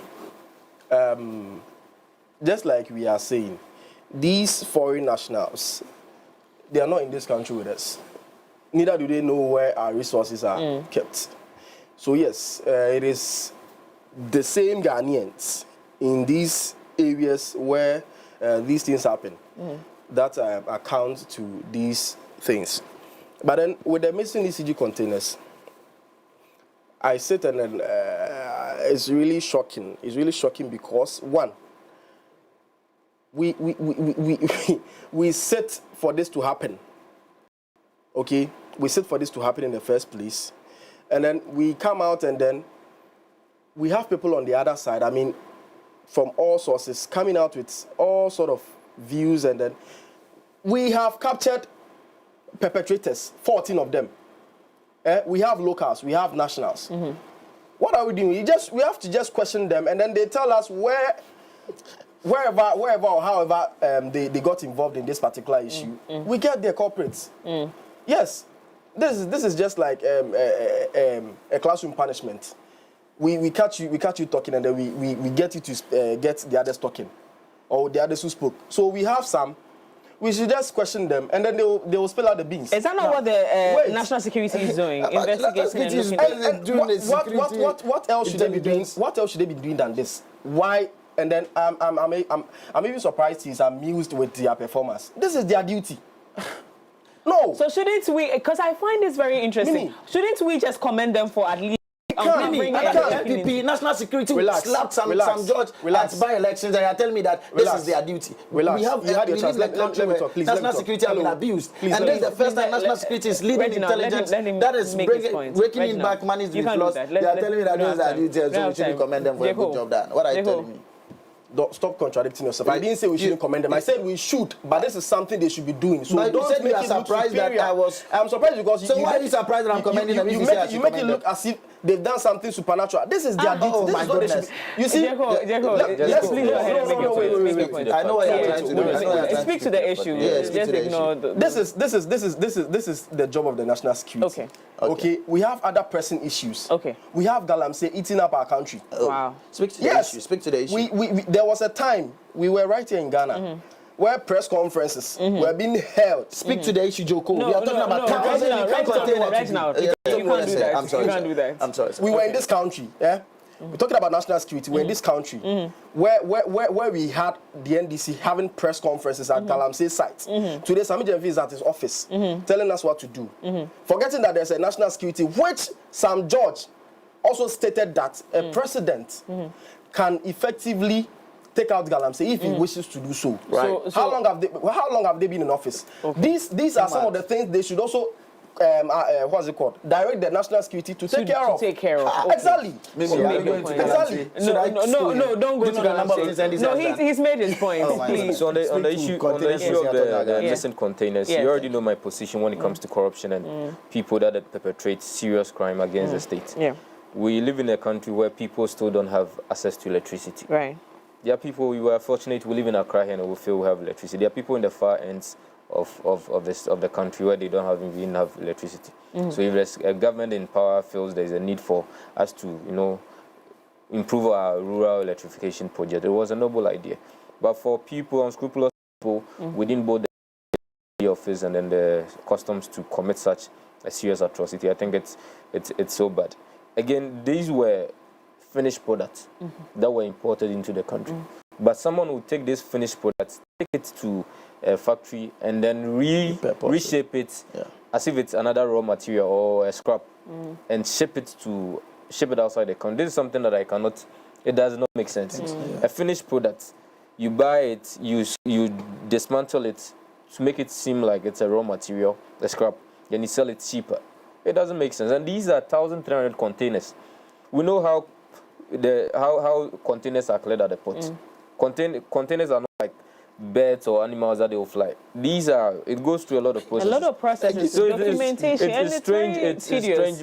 They found 40 in the northern region of Ghana, some in Adama, some hills. Too many things that it tells how bad corruption has eaten into our society as people. People working in the state institution. So it's also the comments made by Mr. Afenyo on how he spoke about the issues. But I also have an issue with it. When you got the opportunity to chair the ECG board, what did you do? So it seems most people are just occupying positions without doing anything serious. Identifying what did you do? Yes. So issue wouldn't come up, and then you, for the sake of the cameras, you come out and speak as if you genuinely want to fight it. You are given the opportunity to lead, to chair a board, and such things are happening. You didn't do anything. So it's strange. On the issue of how come the Chinese got access to it, I think when it comes to crime, there are two people that always find themselves wanting when it comes to crime. The buyer and then the seller. If I sell something wrong to you, irrespective of me not being the know at the time of buying it, you're still guilty of it. So it tells how we entertain foreigners in our country. It also confirms why most of our expatriate or foreign entities are flourishing here in Ghana. They are rather so much money of citizens. I'm not saying they should sell it to local citizens, but these goods will never be sold to the ordinary Ghanaian. For them to even, let's say, make money out of it, they'll sell it to the foreigners. They come here and we do not check.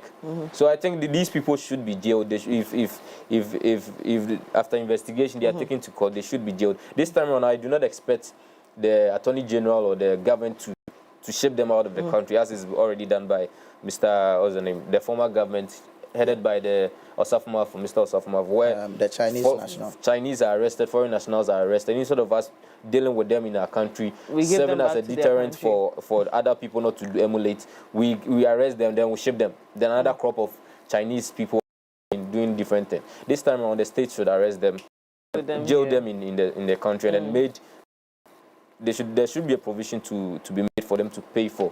I've heard the energy minister speaking on that their properties will be confiscated and paid for. I think they should do that. And then also these issues also, I think in the past there have been issues of diplomatic relationships. When it comes to jailing, they should be jailed. We don't need to be because if I travel to their state and then I commit, cannot do that. When it comes to commit a crime in a different country, you'll be arrested, but it will be sent to your country. No, it doesn't happen. No, it depends.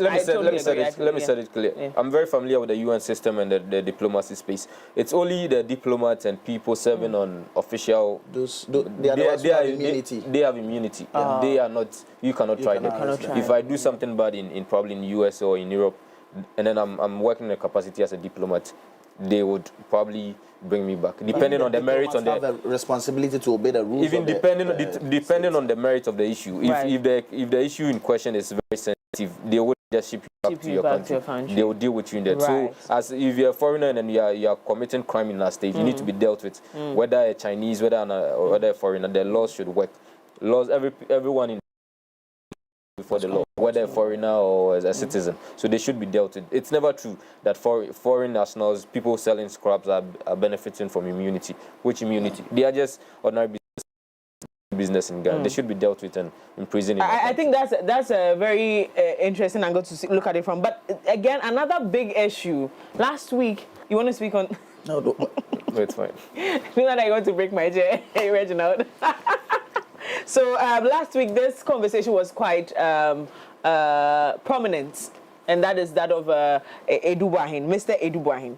He was seen last Friday coming out of court, and he said it emphatically. I don't know if you guys have chance on the video, I came across but if the team can get it for me again, he said that he hasn't been charged. Innocent. with any of the conversations that have come up, so he is going to walk a free man. But we've seen the monies that are involved. Yeah. Nobody is saying that anybody should be charged or arrested or prosecuted wrongly. The monies are quite huge, and I do not think that our leaders would hold a huge press conference like that and lie on anybody. But I'm just saying that the way the conversations are going, do we see results that we're looking for if there have been any wrongdoings? What are the odds? Okay. What are we looking at? Paying back the money and walking free, or being prosecuted for being involved in this? And the other bit is also someone asking that if the wife was involved, how is she involved in this actively that she has to be arrested as well? So it's unfortunate for people that are expected to protect the public purse or serving in the needs, rather alleged to have conducted themselves in a particular manner. It is unfortunate. Most of us have not even heard of the NSB, the Signal Bureau. These were entities that were not really known because it borders on security. They work within the security space where their works are very coded. They don't bring it out. So it's unfortunate such a person, and then I understand he happens to be a religious person.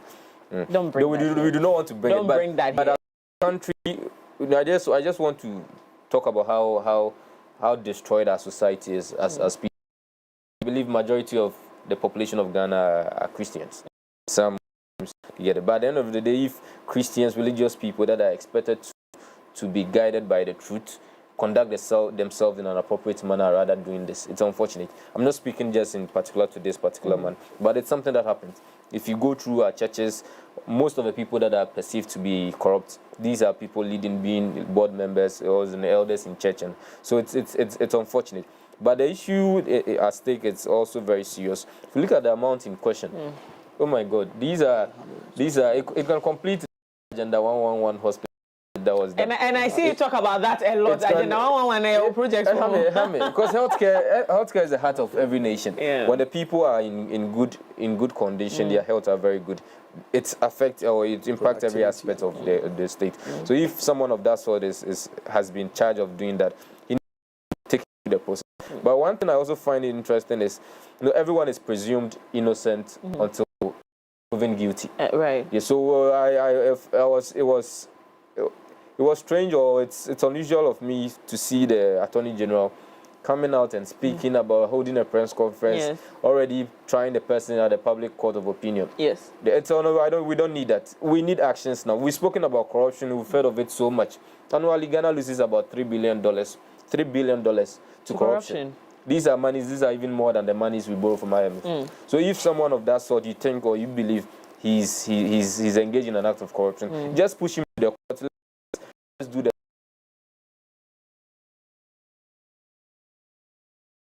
I'm going to try him. You believe you have the evidence. Take the person to court and then let's try him. Because we've heard so much about corruption. Now it's even become a cliche. It's become a normal tag. Everyone knows what corruption is. But at the end of the day, we don't even see people being charged. Mr. Foriata is there. What's the name? The NDC man. Alaji Collins, that was issue with the affordable housing. There has been thousands of cases in the past where we never heard of anyone being arrested or persecuted. So I think the Attorney General should get back to work, go to the court, and then get that. The press conferences are a bit too much. The interviews are a bit too much. So there we have it on the screens. He said it out of his mouth. Mr. Yeboah Asuamah says he hasn't been charged for any of the allegations against him, and so he's going to walk a free man. You want to speak to that before I go to Jacob? The President of Ghana promised Operation Recover All Loot. Yes, sir. A committee was set right when he won the elections. And after the swearing of the new Attorney General, a report was submitted to them. Within that, there are a number of corrupt scandals, more than 100 of them. And the Attorney General, in his wisdom, has said he will not go after anyone if he does not have evidence against you. Mind you, on top of my head, I can list more than 20 corrupt scandals under the previous administration. Ones that have monies that I have never seen before, I can only imagine. And so, if the Attorney General on his table has over 100 corrupt scandals and comes up with top 2 and says that these ones I have gathered enough evidence, I do not want to be like the previous Attorney Generals who go to court with nothing.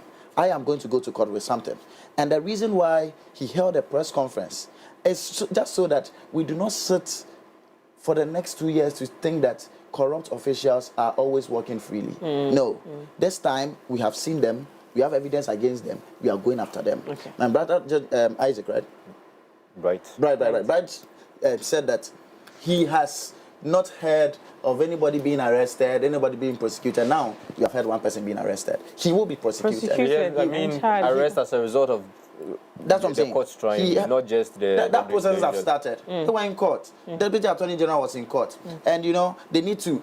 It's a process. You get what I mean? But he has said that he's not going to pursue the matter if he does not have evidence. And these are evidence that he had presented to members of the public. Citizens, let's see. Now I'm going to go after them. And this is not the only issue. The National Service issue, he is handling that. There are so many of them. And I have no iota of doubt. This gentleman, what he has done, like he rightfully stated, some of us didn't even know what the National Signals Bureau, their official duty is. But this is an institution that's supposed to be protecting our cyber security space. And this is how much they're able to stifle through that. It is a serious canker. This needs to be uprooted from all angles. And so I want all Ghanaians to join hands. Let's condemn this. Because once the Attorney General court of public opinion that the agency has come to solicit is... We don't need it. We don't need it. It is to garner support.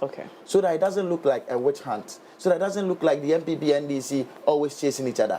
This one finality will be brought. And His Excellency John Dramani Mahama has also said, and when he met with the Ghana Bar Association, he made mention that they are going to lead a charge to ensure that new sets of courts are built to be handling corrupt cases. Just so that we handle them sharp. Because usually, in previous times, the case will be in court for about 3 years. By the time I realize 5 years, and then new government comes in. And they clear this time, this is just 3 months of His Excellency's administration. In previous administration, by May, they are still doing appointment. What are you talking about? His Excellency is committed to the reset agenda. And one of the areas that he's going to reset is our public officers space. And he's going to ensure that corruption will have a different conversation in the coming years. Jacob. We want actions, no words. We want action. You want what? Actions. But these are the actions. So we're seeing, I have always told you that, yes, we want it fast, but we want it right too. And so we would wait for the procedures to go. If they do not prosecute anybody, then we can come and... You made mention of his wife. You know what they say, behind every successful man, there's a woman. Jacob, please make your point. He's going somewhere I don't like. I'd like to use the opportunity to wish my Muslim brothers and sisters a happy celebration and then a happy Eid. So please, those of you going to people so maxing for meat, please, this is not an animal sacrificing Eid, please. Okay. Wait for Are you a Muslim? Oh no, but I know. I read RMB. Speak to the issue okay, so for me. with respect to the Dubois case, you see, they were in court basically because of the bail issue. They sued for that. Yes. But the issue at hand is what I'm talking about. It doesn't. I'll get to that. I'll get to that. And then we don't have time. That's what I'm asking. All right, then let me go straight. So the statement he made is very right because I'll take it from another article in the Constitution.